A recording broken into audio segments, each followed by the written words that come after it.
సభకి నమస్కారం. ఇంత చక్కని అవకాశం రావడం నా అదృష్టం. ఆయన పలకరింపే ఒక పద్యం, మాట చమత్కారం, అందులో గొప్ప భావం, అందరికీ ఉపయోగపడే జీవన సారం. ఆయన ఒక నిరంతర విద్యార్థి, బోధకుడు, పరిశోధకుడు, మహాసహస్రావధాని, అసాధారణ ధారణ ధురీనుడు, ఆధ్యాత్మిక ప్రసంగ ప్రవచనకర్త, ఎన్నో రచనల సృష్టికర్త, 300కి పైగా అష్టావధానాలు, 9 శతావధానాలు. ముఖ్యంగా 1996లో మేలో కాకినాడలో 1116 మంది పృచ్ఛకులు, 21 రోజులు 750 పద్యాల ఏకధాటి ధారణతో మహాసహస్రావధానం చేశారు ఆయన. అంతేకాదు 1116 పద్యాలు కలిగినటువంటి స్వీయ కావ్యం, అంటే ఆయన స్వయంగా రచించినటువంటి కావ్యం సాగర ఘోష 8 గంటల్లో ఏకధాటిగా మహాధారణ చేశారు ఆయన. ఎన్నో విదేశీ పర్యటనలు, ఎన్నో సత్కారాలు, పురస్కారాలు, వాటి గురించి చెప్పుకుంటూ పోతే ఈ రోజంతా కూడా సరిపోదు. ఆంధ్ర మహాభారతం, నవజీవన వేదం, చమక్కులు, భగవద్గీత, బాల వికాసం, మంచి కుటుంబం, సాహిత్యంలో హాస్యం, ఇలా పలు టీవీ ఛానల్ ద్వారా టీవీ కార్యక్రమాలు ఆయన నిర్వహించారు.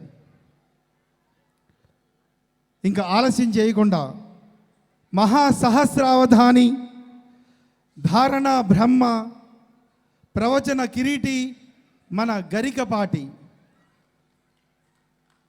పద్మశ్రీ డాక్టర్ గరికపాటి నరసింహారావు గారిని సగౌరవంగా వేదిక మీదకి ఆహ్వానిస్తున్నాం. తీసుకురావాల్సిందిగా మన అధ్యక్షులు జగదీష్ గారిని కోరి ప్రార్థిస్తున్నాం. గట్టిగా కరతాళ ధ్వనులతో మనము మన విశిష్ట అతిథి గరికపాటి నరసింహారావు గారిని వేదిక మీదకి ఆహ్వానిద్దాం. హరి ఓం, హరి ఓం.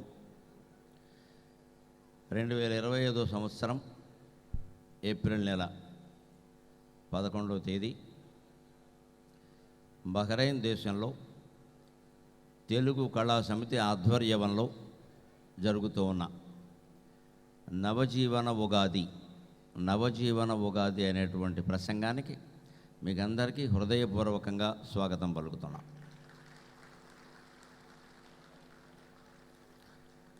మాతృదేవోభవ. వేలుగనేండ్లు కాలగతి నైవేద్యముగా సాగని అమ్మా, వేలుగనేండ్లు కాలగతి నైవేద్యముగా సాగని, నీలాలింపులు నిష్కళంకమగుని నిత్యానురాగమ్ములో అమ్మా, వేలుగనేండ్లు కాలగతి నైవేద్యముగా సాగని, నీలాలింపులు నిష్కళంకమగుని నిత్యానురాగములు, ఏ వేళన్ వన్నెదరుంగబోవు గదా, ఏ వేళన్ వన్నెదరుంగబోవు గదా, నిర్వేదము పోనాడగా అమ్మా, నిర్వేదము పోనాడగా చాలును తల్లి ప్రేమ, నిర్వేదము పోనాడగా చాలును తల్లి ప్రేమ, ఇతరాశల్లేవు ముమ్మాటికిన్. మనం నిష్కళంకంగా నిత్యంగా నమ్మడానికి ఒక ప్రేమ ఉండాలి. ఎన్ని అనుబంధాలు ఎంతమందితో మనకున్నా, ఎంత సంపాదించినా, ఎన్ని వస్తువులు పోగేసుకున్నా, నిత్యం మన వెంట ఉండి కాపాడుతుందనే మహాశక్తి ప్రేమను కోల్పోతే మన జీవితాన్ని కోల్పోయినట్టు లెక్క. ప్రపంచం అంతా 100కి కాదు 1,00,00,000కి ఒక్కడు కూడా లేకుండా అందరూ భగవంతుణ్ణి నమ్మడానికి ఇది కారణం. ఎంత నీరసం వచ్చినా, నిర్వేదం వచ్చినా, ఎంత నిరుత్సాహం కలిగినా ఏదో ఒక మహాశక్తి ఈ ప్రపంచాన్ని నడిపిస్తోంది. ఆ శక్తి నన్ను ఆదుకుంటుంది అనేటువంటి విశ్వాసమే ప్రపంచంలో ఇన్ని మతాలు పుట్టేలా చేసింది, ఇన్ని నాగరికతలు వృద్ధి పొందేలా చేసింది. అంతటి శక్తిమంతుడైన భగవంతుడు అంతటా తాను ఉన్నాను అని ప్రత్యక్షంగా రుజువు చేయడం కోసం మన ఇంట్లో అమ్మ రూపంలో ఒక మనిషిని ఏర్పాటు చేశాడు, మనందరికీ ప్రత్యేకంగా. నీ తల్లి నీకు అర్థమైతే నేను అర్థమవుతాను రా అన్నాడు ఆయన. తల్లి ప్రేమని, తండ్రి ప్రేమని మీరు గమనించండి. మనం సంపాదించినా సంపాదించకపోయినా ఒకలాగే ప్రేమిస్తాం. మనకి చదువు వచ్చినా రాకపోయినా కూడా ఒకలాగే ప్రేమిస్తాడు. ఇంకా తండ్రి అయితే మా అబ్బాయికి చదువు రాలేదు, నేను బయటకు వెడుతుంటే చెప్పుకోవడానికి ఇబ్బందిగా ఉంది, మీ వాడు ఏం చేస్తున్నాడంటే ఏం చెప్పను అనుకోవచ్చు. కానీ తల్లి అది కూడా అనుకోదు. వాడు ఒక్కడికే రాలేదా, ఊళ్ళో చాలామందికి రాలేదు అని సమర్థించేస్తుంది అంతే. అది ప్రేమ. చదువు రాకపోయినా సరే, ఉద్యోగం లేకపోయినా సరే, అందంగా లేకపోయినా సరే, ఏ లోపం ఉన్నా సరే ఇతను నా బిడ్డ కాబట్టి నేను ప్రేమించాలంతే. ఇంక వేరే కారణం ఏం అక్కర్లేదు. మన అభివృద్ధిని చూసి, మన సంపదలను చూసి, మన అందాన్ని చూసి, మన ఆకర్షణను చూసి, మన కళా ప్రదర్శనలను చూసి, మన ఐశ్వర్యాలను చూసి, మన పదవులను చూసి, మన హోదాలను చూసి మన ప్రేమించే వ్యక్తులు చాలామంది ఉంటారు. ఇవేవీ లేకపోయినా నేను నిన్ను ప్రేమించడానికి నీతో జీవితాంతం ఉంటాను రా అనగలిగింది ఒక్క తల్లి ప్రేమ మాత్రమే. ఆ తల్లి ప్రేమ క్రోధినామ సంవత్సరంలో ఒకలాగా, విశ్వావసునామ సంవత్సరంలో ఒకలాగా ఉండదు. అన్ని సంవత్సరాలు ఆవిడకు ఒకటే. తన బిడ్డకి 60 ఏళ్ళు దాటి అన్ని సంవత్సరాలు ఒక ఆవృత్తం పూర్తయితే అనుకుంటుంది, అప్పుడు ఈవిడికి 60 ఏళ్ళ, ఇంకా నాకు చిన్నపిల్లాడిలాగే కనపడుతున్నాడు. అందుకే మనకు తెలుగులో చెబుతారు, ఢిల్లీకి రాజైనా తల్లి కొడుకే అని. ఢిల్లీకి రాజైనా తల్లి కొడుకే. అటువంటి తల్లి ప్రేమకు ముందుగా మనం నమస్కారం చేస్తున్నాం. వేల గునేండ్లు కాలగతి నైవేద్యముగా సాగని నీలాలింపులు నిష్కళంకమగుని నిత్యానురాగమ్ములు ఏ వేళన్ వనెదరుంగవోవు గద నిర్వేదము పోనాడగా చాలును తల్లి ప్రేమ, చాలును తల్లి ప్రేమ ఇతరాశల్లేవు ముమ్మాటికిన్. ఆ తల్లి ప్రేమని, జగన్మాత ప్రేమని నమ్ముకొని ఉండబట్టి మళ్ళీ 2023లో వచ్చినట్టు బహ్రెయిన్ వచ్చినటువంటి నేను 22 ఏళ్ల తర్వాత కూడా మళ్ళీ నన్ను మర్చిపోకుండా ఇక్కడ ఆహ్వానించాను. 2003లో నన్ను పిలిచినటువంటి కార్యకర్తలు, ఆతిథ్యం ఇచ్చినటువంటి అపర ప్రవరులు ఇప్పటికీ నాకు గుర్తున్నారు చాలామంది. బహ్రెయిన్ ప్రేమని నేను ఎప్పటికీ మర్చిపోలేను. పైగా ఈ దేశానికి ముత్యాల దీవి అని ఒక పేరు, ది ఐలాండ్ ఆఫ్ పెర్ల్స్. అందుకని నాకు ఇక్కడ ఘన సన్మానం చేస్తే నేను అన్నాను వెంటనే, ఇక్కడ పైగా దీనారాలు నాణేలు, ఇక్కడ దీనారం, డబ్బు లేక దీనారవాలు చేసేవాళ్ళు చాలామంది ఉన్నారు. ఇక్కడ ఒక దీనారం తీసుకుంటే 220 రూపాయల కింద లెక్క. దాన్ని ఏమిటో బీడీ అంటుంటే నాకు కొంచెం ఇబ్బందిగా ఉంది. దాన్ని కొంచెం అందమైన పేరు ఏదో పెట్టండి. బీడీ, చుట్టా, సిగరెట్ బాగుండవు. 4 బీడీలు 6 బీడీలు అంటే లంగ్ క్యాన్సర్ వస్తుందేమో అని భయం వేస్తుంది. బహ్రెయిన్ దీనారం చాలా విలువైంది.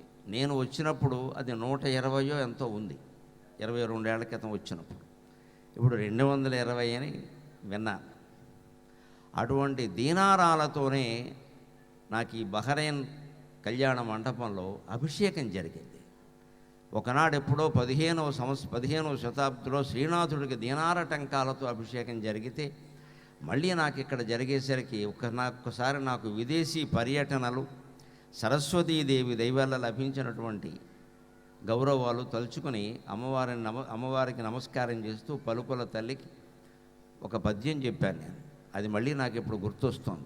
దీనారటంకాల తీర్థమాడించితమ్మ బహ్రెయిను ముత్యాల దేవి, దీనారటంకాల తీర్థమాడించితమ్మ బకరైను ముత్యాల దీవి అమెరికా ఖండాన అభిషేకముంజేజవే ఆంధ్ర జనమన ప్రేమ జలధి అమెరికా ఖండాన అభిషేకముంజేజవే ఆంధ్ర జనమన ప్రేమ జలధి నెలదప్పకయే మారు పిలిపింపజేయవే సింగపూరు తెలుగు రంగమునకు నెలదప్పకయే మారు పిలిపింపజేయవే సింగపూరు తెలుగు రంగమునకు గంటలో అవధాన ఘంట మ్రోగింపవే లండను వైద్యుల గుండెలందు గంటలో అవధాన ఘంట మ్రోగింపవే లండను వైద్యుల గుండెలందు ఒక్క రూపాయి ఖర్చు కాకుండా నేను ఒక్క రూపాయి ఖర్చు కాకుండా నేను ఎన్ని దేశములందు ఊరేగినానో ఎన్ని దేశములందు ఊరేగినానో ఎన్ని మార్లు విమానములెక్కినానో ఎన్ని దేశములందు ఊరేగినానో ఎన్ని మార్లు విమానములెక్కినానో ఇంతయును నీదు చలువ కాక తల్లి సరస్వతీ మాత ఇంతయును నీదు చలువగాక ఏమీ తల్లి.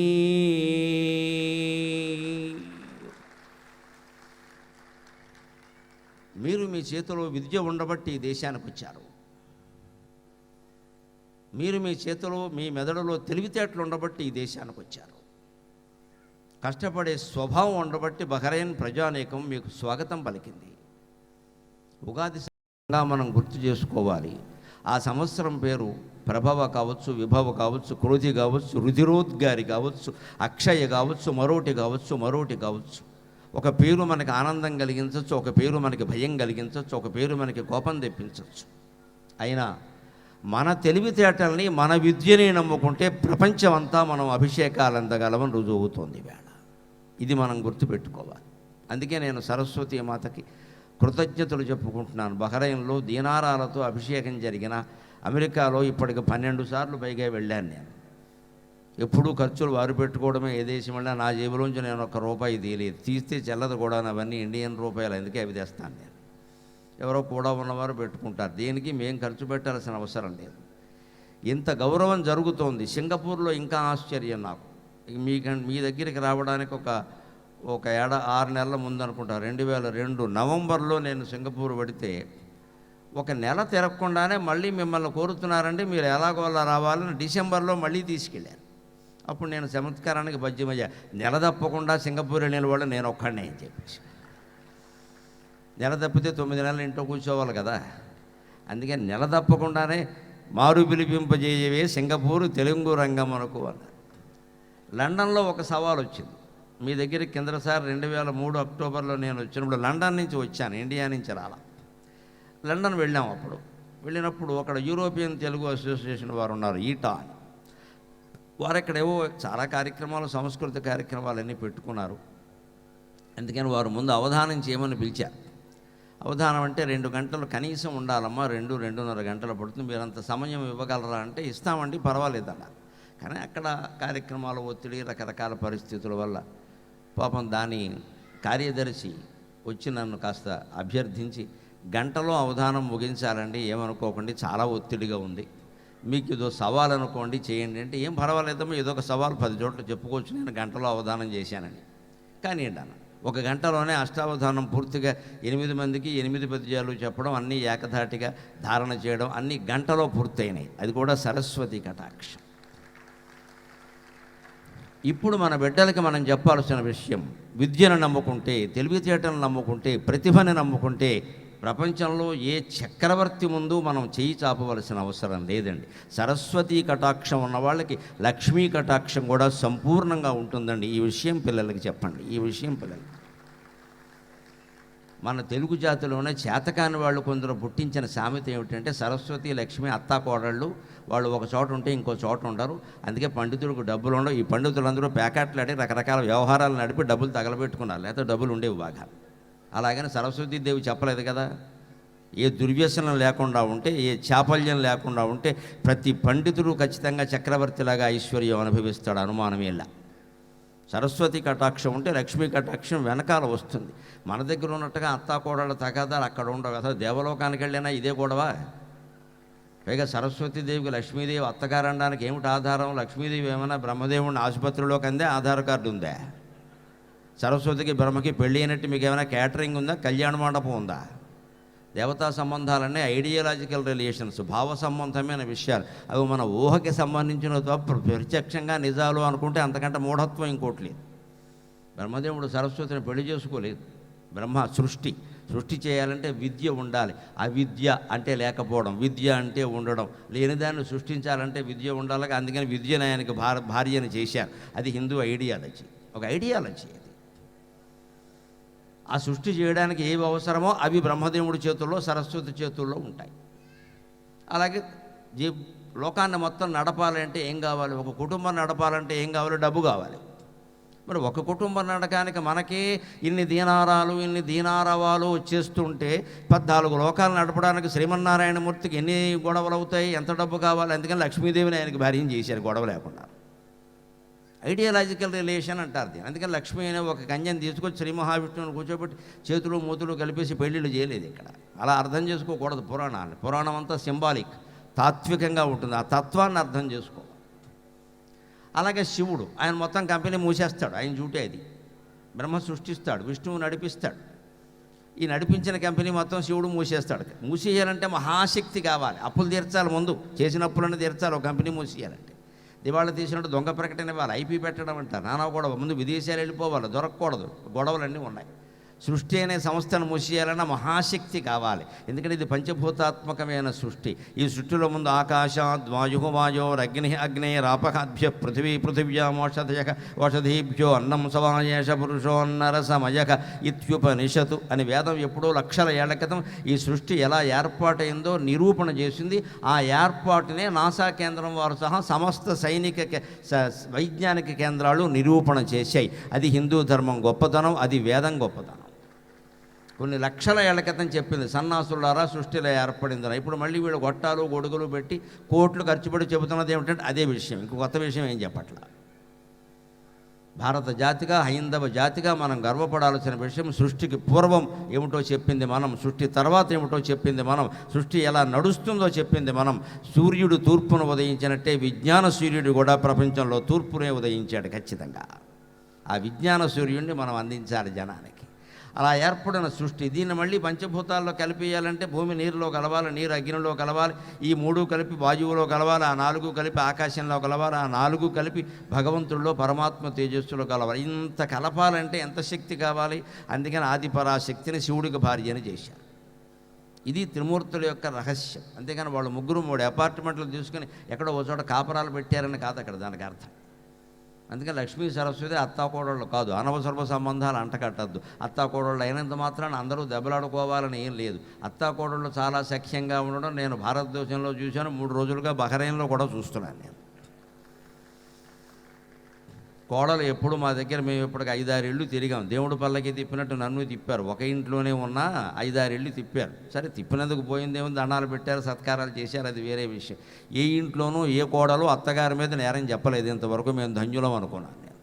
అత్తగారి గురించి ప్రసక్తి వస్తే మా అత్తగారు దేవుడనే చెప్పింది. అంచేత అత్తాకోడళ్ళ సంబంధాలు అంత హీనంగా ఏమీ లేవు. మనం జోకులు వేసుకోక్కర్లేదు వాటి మీద.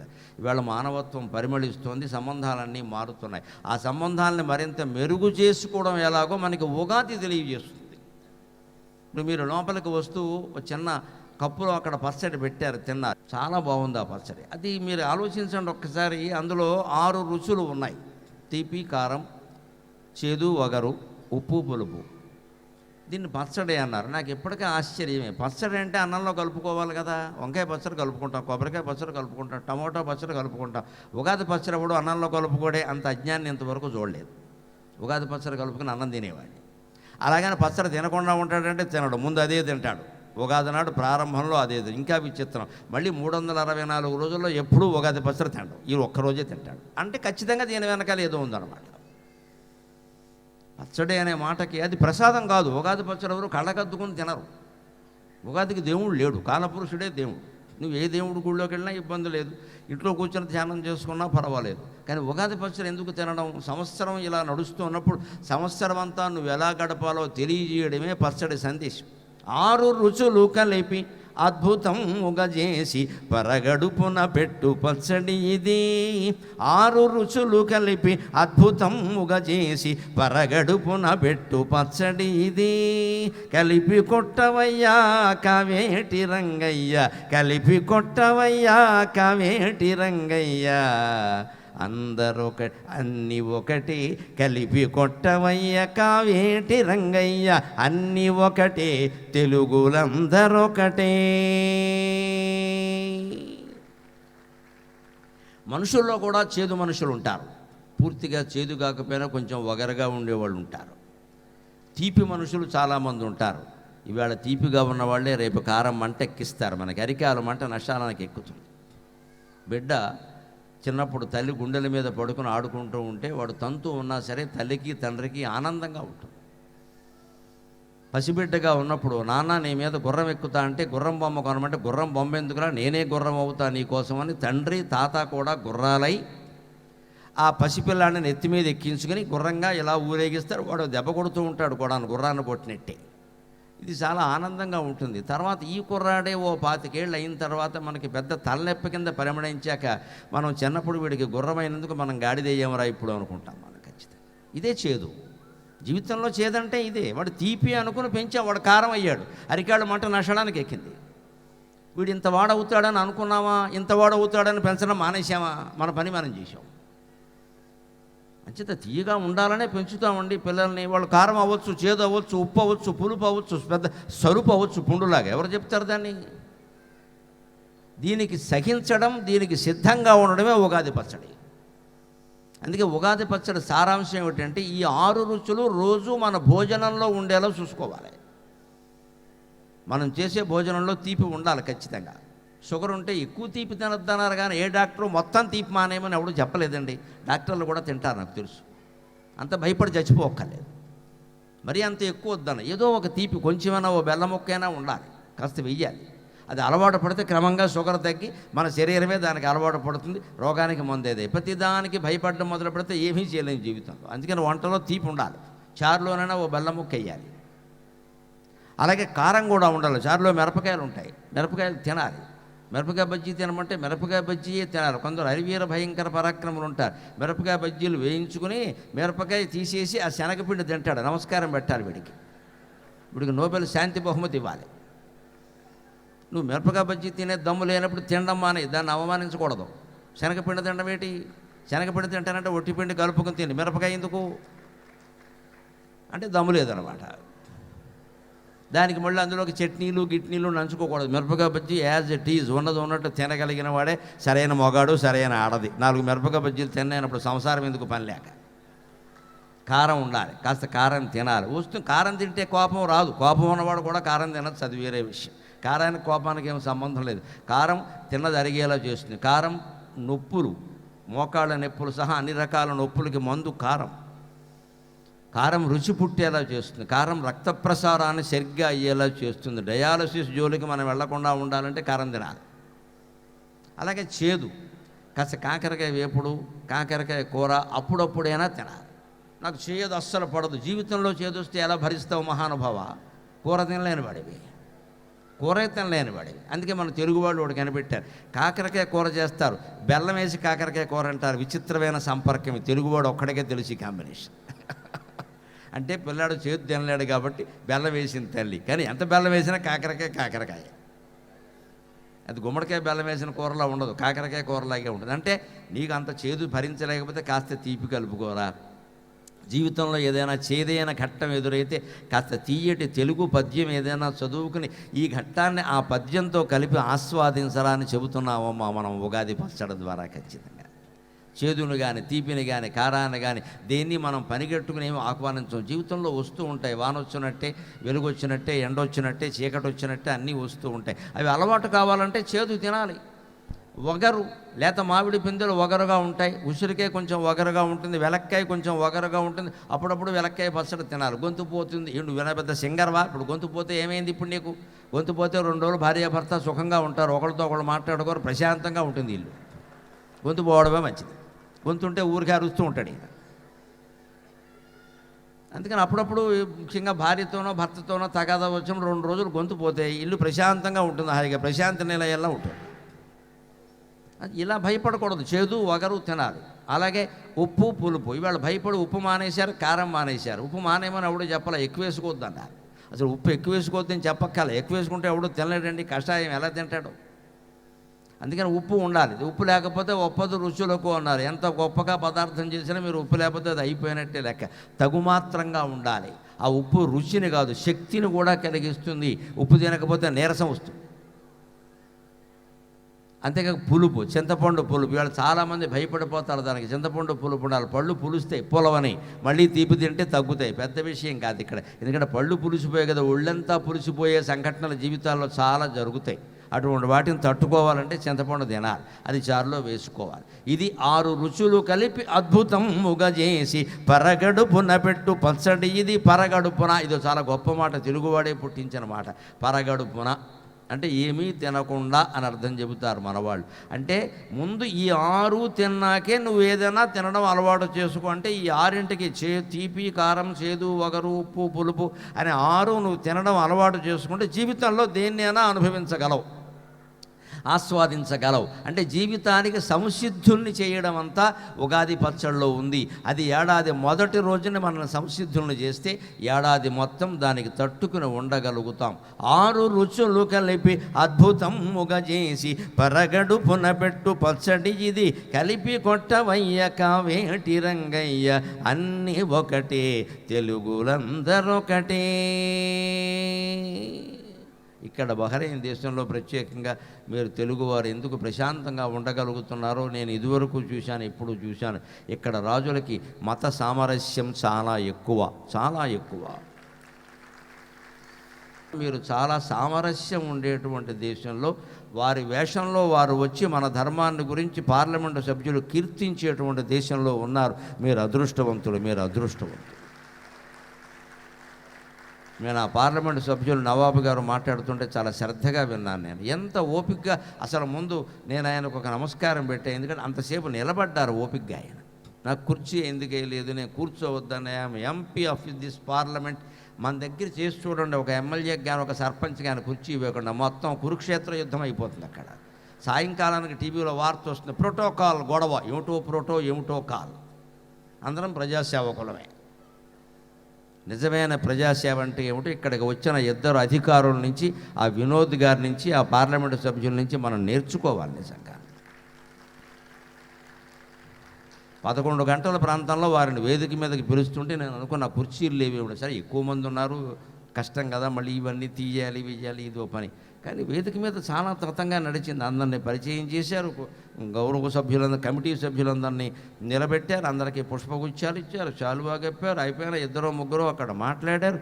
ఇవన్నీ జరిగాయి. ఇదంతా నేను సమయం చూశాను, 45 నిమిషాలు పట్టింది. 45 నిమిషాల పాటు ఇతర దేశస్థులు జరుపుకున్నటువంటి సభలో ప్రశాంతంగా ఈ దేశ పార్లమెంటు సభ్యుడు నిలబడి విన్నాడు అంటే ఆయన సంస్కారానికి నమస్కారం. మన దగ్గర చిన్న పల్లెటూరు సమావేశంలో కూడా ఇటువంటి దృశ్యం మీరు చూడలేరు. రంకెలు వేసేస్తారు, కుర్చీలు ఎగిరిపోతాయి అప్పటికే. అసలు వేదిక మీదకి పిలవపోతేనే పెద్ద గొడవ. నేర్చుకోవాలి నిజంగా, ఎక్కడ మంచి ఉన్నా నేర్చుకోమన్నారు. చిన్నపిల్లాడి నుంచి అయినా చిలక చెప్పినా సరే, చిన్నపిల్లాడు చెప్పినా చిలక చెప్పినా మంచి మాట అయితే వినమన్నారు. దానికి పెద్ద చిన్న అవసరం, ఒక చిన్నపిల్లలే చెప్పచ్చు, మనం వినాలి ఖచ్చితంగా. అది ఉగాది పచ్చడి. జీవితంలో అన్నింటినీ సమ్మేళనం చేసి అనుభవించాలి. కానీ నాకు తీపి పడదు, నాకు కారం పడదు, నాకు చేదు కుదరదు అంటే జీవితంలో కూడా చాలా ఇబ్బంది పడతావు. నువ్వు రుచి రూపంలో నాలుక మీద ఆస్వాదించగలిగితే అభిరుచి రూపంలో మనస్సులో కూడా ఆస్వాదించగలుగుతావు మిత్రమా. అందుకు తెలుగువాడు కనిపెట్టిన ఒక పదార్థం ఉంది విచిత్రంగా. ఈ 6 రోజు తినాలంటే ఒక పని చేయండి, చారు పెట్టుకోండి. పగలు కాకపోయినా రాత్రి అయినా చారు పెట్టుకోండి. చారులో ఖచ్చితంగా తీపి ఉంటుంది, బెల్లం ముక్క వేస్తారు, కారం ఉంటుంది, మిరపకాయ ముక్కలు వేస్తారు, చేదు ఉంటుంది, ఇంగువ వేస్తారు, మెంతులు వేస్తారు, ఆవాలు వేస్తారు, 3 చేదే. వగరు ఉంటుంది, జీలకర్ర వేస్తారు, ఉప్పు ఉంటుంది, ఉప్పు వేస్తారు, పులుపు ఉంటుంది, చింతపండు వేస్తారు. ఈ 6 కలిపిన పదార్థం చారు. ఆ చారు ఒక్కసారి ఒక కప్పు తాగినా, లేదు అన్నంలో పోసుకొని కాస్త ఒక నేతి బొట్టు వేసుకొని కలుపుకొని తిన్నా, అంతకుముందు తిన్న పాషాణాలు కూడా అరిగిపోతాయి. చారులో అంత గొప్పతనం ఉంది. ఆ చారు కనిపెట్టినవాడు ప్రపంచం మొత్తమే తెలుగువాడు ఒక్కడే. ఇంకెవరికి చారైన మాట తెలియదు. సంస్కృతంలో చారు అంటే అందమైన అని అర్థం, అంతేగాని మనం పెట్టుకునే చారు కాదు. వాళ్ళ చారు వేరు. ఎక్కడ ఏ భాషలో లేదు చారు మాట తెలుగులో ఉంది. పైగా అది పెట్టడం చాలా సులభం. మా ఇళ్లలో ఎప్పుడైనా ఆడవాళ్ళు వంట చేయలేని పరిస్థితి ఉంటుంది, అందరికీ తెలుసు. ఆ స్థితిలో వచ్చినప్పుడు మా అమ్మని నేను అడిగేవాడిని, ఏం చేయాలని. ఏముందిరా పెద్ద విషయం, చారెట్టుకోలేదు, అది మాత్రం తెలిస్తే కదా అని. ఏముందిరా, వేడి నీళ్ళు కాచి ఇంత పసుపు వేసి పోపుల డబ్బా ఉంది కదా, అందులో ఏముంటే అవన్నీ అందులో బారాయి అని చెప్పింది ఆవిడ. అయిపోయింది, చారు అయిపోయింది. బ్రహ్మాండంగా ఉంటుంది.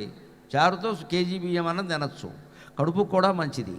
దీన్ని తినడం వల్ల ఉపయోగం ఏమిటంటే 6 రుచులు కలిపి ఆస్వాదించడం ఎలాగ. ఇప్పుడు ఒకసారి ఆలోచించండి, మీరు కవిత్వం ఎందుకు తెలుగులోనే ఎక్కువగా పుట్టిందో, అష్టదిగ్గజ కవులు ఎందుకు తెలుగులోనే ఆవిర్భవించారో, నన్నయ్య మొదలు నారాయణ రెడ్డి గారి వరకు మహాకవులందరూ ఎందుకు ఇక్కడ ఆవిర్భవించారు తెలుగులోనూ అంటే, తెలుగు వాళ్ళ యొక్క కావ్య సంపదకి మూలమంతా రస సంపద.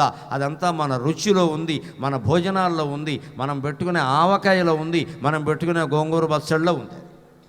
ఇవేవి తిన్నవాడెవడు మహాకవిత్వాలు రాయలేడు. అందుకే ఆవకాయ గురించి ఒకసారి మా ఇంట్లో పెడుతుంటే ఆలోచిస్తుంటే నాకు అనిపించింది, పుష్ప విలాపం పద్యం గుర్తొచ్చింది నాకు. ఆవకాయ ఎంత బాధపడిపోతుంది, దాన్ని నలగొట్టేస్తున్నారు, మొక్కలు కొట్టేస్తున్నారు, ముక్కు మూతి చూడకుండా కారం అద్దేస్తున్నారు, ఉప్పు అద్దేస్తున్నారు, పిండి వేస్తున్నారు, నలిపేస్తున్నారు, ఊట ఊర్చేస్తున్నారు. ఎంత చేసినా ఆవకాయ మనకు ఆనందాన్ని ఇస్తుంది. ఆవకాయ మించిన త్యాగశీల ఇంకెవరన్నా ఉందా అనిపించింది. అందుకని సరదాగా జంజాల పాపయ్య శాస్త్రి గారి పుష్ప విలాపం గుర్తొచ్చి ఆవకాయ మీద నేను ఆవకాయ విలాపం అని ఓ పద్యం రాశాను. సరదాగా దానికి బాధ ఉంది, కానీ ఏదో ఆనందాన్ని ఇస్తుంది కదా.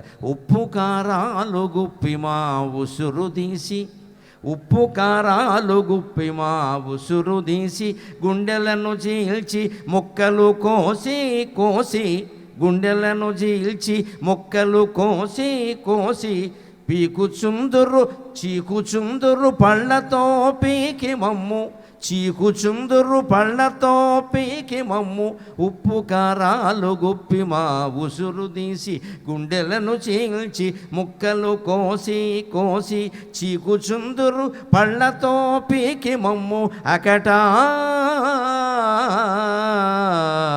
దయలేని వారు మీ ఆడువారు, అకట దయలేని వారు మీ ఆడువారు. ఆడవాళ్ళకి దయ ఎక్కువ ఉంటారు. వేసవకాలంలో తెలుగు ఆడవాళ్ళు ఎవరు దయామయులే ఉండరు. మొక్కల కింద నరికేసి ఉప్పు కారాలు గుప్పేసి నలిపేసి పీకేసి ఆవకాయ పెడతారు. పైగా మనం తింటున్న కొద్దీ, దాన్ని చీకుతున్న కొద్దీ దాని రుచి పెరుగుతోంది. అంటే ఆవకాయ మనకు అందిస్తున్న సందేశం ఏమిటి? నువ్వు బాధపడినా సరే ఎదుటివాడికి ఆనందాన్ని అందించు. ఇది ఆవకాయ సైతం మనకు అందిస్తోంది సందేశం. నువ్వు బాధపడినా సరే ఎదుటివాడికి ఆనందాన్ని అందించు. 4 కుటుంబ సభ్యులు ఉంటున్నాం, 4లో నాకంటే మిగిలిన 3 ముఖ్యమని అనుకుంటే ఏ కుటుంబంలోనూ తగాదాలు ఉండవండి. నేను మగవాడిని, నాది పెత్తనం, నేను ఇంటి ఇల్లాలని, నాది పెత్తనం, నేను ఇంటో మగపిల్లాడిని, నాది పెత్తనం, నేను ఆడపిల్లని బాగా చదువుకుంటున్నాను, నాది పెత్తనం, నాన్నకు నేనంటే ఇష్టం. ఈ గొడవలన్నీ ఎందుకు వస్తున్నాయండి? మన ఇంట్లో ఉన్నాం, మన ఇంట్లో 4 ఉన్నాం, 40 మంది ఎవరు లేరు ఇక్కడ. ఇందులో మనకంటే ఎదుటి వాళ్ళు ముఖ్యం. ఇంట్లో ఒక ముసలావిడ ఉంది, తల్లో తండ్రో, ముందు వాళ్ళ దుప్పటి కప్పుకున్నారా లేదా చూసి మనం కప్పుకోవాలి. వాళ్ళు అన్నం తిన్నారా లేదా చూసి మనం తినాలి. వాళ్ళు ఆనందంగా ఉన్నారా లేదా చూసి మనం మిగిలిన పనులు చేసుకోవాలి. అంటే కుటుంబం అంతా బాగుంటుంది కదా, దేశమేనా అంతే కదా. మనం బాధపడినా సరే మనతో ఉన్నవాడు సుఖంగా ఉండాలి అంటే బాగుంటుంది కదా. ఆ సందేశం మనకు ఆవకాయ ఇస్తుంది. ఇంకా తెలుగు వాళ్ళలో ఇంత కవిత్వం, ఇంత రసజ్ఞత ఉండడానికి కారణం అంతేకాదు, తెలుగు వాళ్ళలో గొప్ప లక్షణం గమనించండి మీరు. తెలుగువారు లేని దేశం లేదు, తెలుగువారు లేని ప్రదేశము లేదు ప్రపంచం మొత్తం మీద. నేను ఆశ్చర్యపడుతున్నాను నాకు వచ్చిన ఆహ్వానాలు చూసి. ఆ మధ్యన ఎవరో ఏడాది క్రితం సౌత్ ఆఫ్రికా రమ్మన్నారు. బాబు ఎంత దూరం అని అడిగాను. అమెరికా కంటే కొద్దిగా ఎక్కువ అని. నీ ఇల్లు బంగారంగానే అమెరికాగా చచ్చిపోతున్నాను వెళ్ళలేక, ఇంకా అంత దూరం వెళ్ళాలా, వద్దులే అన్నాను. ఇంకా అది ఆహ్వానం ఇంకా ఉంది, ఎప్పుడో వెళ్ళాలి, తప్పదు. ఇంకా విచిత్రం, ఒక 7 నెలల క్రితం అనుకుంటే ఇజ్రాయెల్ నుంచి పిలిచారు. నేను బతకాలను ఉందా లేదో నీకన్నా. ఇజ్రాయిల్ రావాలండి మీరు ఇజ్రాయిల్ ఏమిటాయి బాబు, బాంబులు పేలుతున్నాయి అక్కడ, నన్ను రమ్మంటావు, నేను బతకడం నీకు ఇష్టం లేదంటే, పర్వాలేదు సార్ మేము చూసుకుంటా, బాంబులు ఆ దిక్కును పేలుతున్నా, ఈ దిక్కు బాగానే ఉందన్నాడు. వీడి లెక్కలు బంగారంగా. ఎందుకే నువ్వెక్కడ పుట్టావయ్యా అంటే తెలంగాణలో ఏదో ఊరు చెప్పాడు. నువ్వు అక్కడికి ఎందుకు వెళ్ళావంటే మేము వస్తాం సార్, మాకు సరదా, మా కోసం మీరు రండి అన్నాడు. నేను రాలేనయ్యా అంటే పాపం అతను చేసిన అభ్యర్థన నన్ను కరిగించింది నిజంగా. ఇంకా అదొకటి బాకీ ఉంది, ఎప్పుడో వెళ్ళాలి. అతను ఏమన్నాడంటే, మేము ఇక్కడ తెలుగు వాళ్ళం 1500 మంది ఉన్నామండి, కానీ ఇప్పటికీ 1000 పైన మతం మారిపోయారండి, ఇంకా 500 మంది ఉన్నాం సార్, కాపాడుకోవడం కోసం మిమ్మల్ని రమ్మంటున్నామన్నాడండి అతని ఆరోగ్యం. నాకు గుండె గరిగిపోయింది ఒక్కసారి, నిజంగా ఎంత అవసరమరా ప్రవచనం అనేది అనిపించింది. 1500 మంది అండి మారిపోయారు సార్, ఇప్పటికే 1000 మంది వచ్చిన వాళ్ళే మా వాళ్ళే మారిపోయారు సార్. మా మీద ఒత్తిడి తెస్తున్నారు. ఇప్పుడు ముందు ఆడదాన్ని మార్చేస్తున్నారు, ఆడది మొగాడిని చంపేస్తుంది మారే వరకు. మాకు మారిపోతున్నారండి, 500-600 మించి లేరు సార్. మీ సభకు నేను 100 మంది వస్తారని కూడా చెప్పలేనండి, కానీ మీరు రావాలి సార్. మీరైతే గట్టిగా చెబుతారు హిందూ ధర్మం గురించి, తెలుగు భాష గురించి, మీరు నిలబెడతారు, అందుకని మిమ్మల్ని రమ్మంటున్నా. ఇంత బాంబుల మోతల మధ్యలో యుద్ధం జరుగుతున్న నేల మీద ఉండి కూడా తెలుగువాడు తన సాహిత్యం కోసం, సంస్కృతి కోసం తాపత్రయపడుతున్నాడు అంటే ఎంత గొప్ప దేశభక్తి ఉందో మీరు ఆలోచించండి. నేను ఏమైనా పర్వాలేదు, నా భాష నిలబడాలి, నా దేశం నిలబడాలి, నా సంస్కృతి నిలబడాలి. అందుకోసం ఎవరినైనా పిలవాలి, ఎంత కష్టమైనా పడాలి, ఎంత ఖర్చు అయినా భరించాలి. ఇది తపన. ఈ తపన అంతా మనకి ఎక్కడి నుంచి వచ్చిందంటే, మీరు మరోలా అనుకోకపోతే, మనం తింటున్న ఆహార పదార్థాలు ప్రపంచంలో ఎవ్వరూ తినడం లేదు. ఈ మధ్య మన తిండి ఏమైనా కొద్దిగా మారిపోయిందేమో కానీ, ఇదివరకు తెలుగువారి విస్తట్లో ఆవకాయి, గోంగూర పచ్చడి, అప్పడాలు, వడియాలు లేకుండా భోజనమే ఉండదు. అసలు పచ్చడి లేని భోజనం పిచ్చి వెధవ కూడా తెలుగువాడు చెయ్యడు. పచ్చడి ఉండాల్సిందే భోజనంలో, ఏదో ఒక పచ్చడి ఉండాలి. వీలైతే కలుపుకోవాలి, లేకపోతే కనీసం ఇలా నాలికైనా రాసుకోవాలి మజ్జిగలో. ఆ పచ్చడి రుచిని పెంపొందిస్తుంది, రసాన్ని పెంపొందిస్తుంది, సంసారంలో శృంగారాన్ని పండిస్తుంది, సంతానం కలిగేలా చేస్తుంది, భోగాలు అనుభవించేలా చేస్తుంది. పచ్చడికి అంత గొప్పతనం ఉంది. పచ్చడి అనగానే కారం అని మానేశారు ఈ రోజుల్లో. ప్రతిదీ కారం కారం, ఊరగాయలు వేసుకునేవాడు ఎవడు లేడు ఇక్కడ. పూర్వం శుభ్రంగా ఆవకాయ, గోంగూర పచ్చడి వేసుకుని ప్రతి వాళ్ళకి 10 మంది సంతానం కలిగారు. అంతా గుణపాలు లాంటి సంతానమే కలిగారు. ఇప్పుడు గుండు సూదులు పుడుతున్నాయి అగ్గిపొలలోనూ. గుండు సూదులే, మనిషే సన్నగా ఉంటాడు, మరి వీడికి పిల్లలు ఎక్కడ పుడతారు? ఇప్పుడు గుణపాలు లాంటి సంతానం అండి. వాళ్ళు ఏం తిన్నారో అడగండి ఒకసారి. ఆవకాయ తిన్నారు వాళ్ళు, గోంగూర పచ్చడి తిన్నారు, మజ్జిగ కోసుకున్నారు. అందులో నాకు ఎందుకని గోంగూర పచ్చడిని చూపిస్తే ఒకసారి ఎక్కడో అవధానంలో పద్యం చెప్పాను నేను. ఇది మామూలు వ్యవహారం కాదండి. అమృతము రుచి మరగినచో, అమృతము రుచి మరగినచో, అమరావతిన ఆక్రమింతురా ఆంధ్రులు. అమృతము రుచి మరగినచో, అమరావతిన ఆక్రమింతురా ఆంధ్రులు. అని భయంబు మనంబు నిండ, అని భయంబు మనంబు నిండ. దివిని వండి మనకు గోంగూర బచ్చడిన్ పంపిరిలన్. అమృతము రుచి మరగినచో, అమరావతిన ఆక్రమింతురా ఆంధ్రులు. అనుభయంబు మనంబు నిండ. దివి వండి మనకు గోంగూర బచ్చడిన్ పంపిరిలన్. అమృతాన్ని గనక మనం రుచి మరిగితే అమరావతి మీద దండయాత్ర చేస్తామేమో అని దేవేంద్రుడికి అనుమానం వచ్చింది. తెలుగు వాళ్ళు దాడి చేస్తే తట్టుకోవడం కష్టమని అక్కడ ఉండేటువంటి వంటశాలలో నిపుణులైన వాళ్ళందరినీ పిలిపించి, అమృతం కంటే మధురమైన పదార్థం ఒకటి తయారు చేయండి అన్నారు. వాళ్ళు గోంగూర పచ్చడి తయారు చేశారు. దీన్ని తెలుగునాటికి పంపేశారు, మనం వాళ్ళ జోలికి రాకుండా. అమృతము రుచి మరగినచో, అమరావతిన ఆక్రమింతురాంధ్రులు. అనెడి భయంబు మనంబు నిండ. దివి వండి మనకు గోంగూర పచ్చడిన్ పంపిరుకో. మనం అమరావతి మీద దాడి చేస్తామేమో అన్న అనుమానంతో స్వర్గలోకంలో ఉండి ఆ పచ్చడిని ఇక్కడికి పంపించారండి. అటువంటి పదార్థాలు ఇవాళ తినడం మానేశాం. కానీ మేము బహరైన్లో ఆతిథ్యం స్వీకరిస్తున్న ఇంట్లో, వేరే ఇంట్లో, పక్క ఇంట్లో, అందరూ మాకు ఇప్పుడు మురళీకృష్ణ గారి ఇంట్లో, పద్మజ గారి ఇంట్లో ఆతిథ్యం ఇస్తున్నారు. దేవతల్లా చూసుకుంటున్నారు. నిజంగా అన్ని రకాల రుచులు పెడుతున్నారు. ఎక్కడ ఏ లోటు రాకుండా చేస్తున్నారు. భోజనానికి ఇంకొకరింటికి పిలిస్తే పెడుతున్నాం, మళ్ళీ వచ్చి అక్కడ శయనిస్తూ ఉన్నాం. దంపతులు ఇద్దరూ మమ్మల్ని వాళ్ళ పిల్లల కంటే ఎక్కువగా వాళ్ళ తల్లిదండ్రుల కంటే ఎక్కువగా చూసుకుంటున్నారు నిజంగా. ఈ ఆతిథ్యానికి నమస్కారం నిజంగా. ఇక పంచాంగం విషయం కూడా ఆలోచిద్దాం. ఎప్పుడు ఉగాది అంటే 3 విషయాలు ప్రధానం, 3 పకారాలే, 3 పీస్ పకారాలు. ఏమిటంటే పచ్చడి, పంచాంగం, పద్యం. ఇవే ఉగాది అంటే లెక్క. పచ్చడి తినకపోయినా, పంచాంగం వినకపోయినా, పద్యాలు పాడకపోయినా, పద్యాలు వినకపోయినా ఉగాది వ్యర్థమైనట్టే లెక్క. పచ్చడి సంగతి చూసాం కదా, ఇప్పుడు పంచాంగం సంగతి చూద్దాం.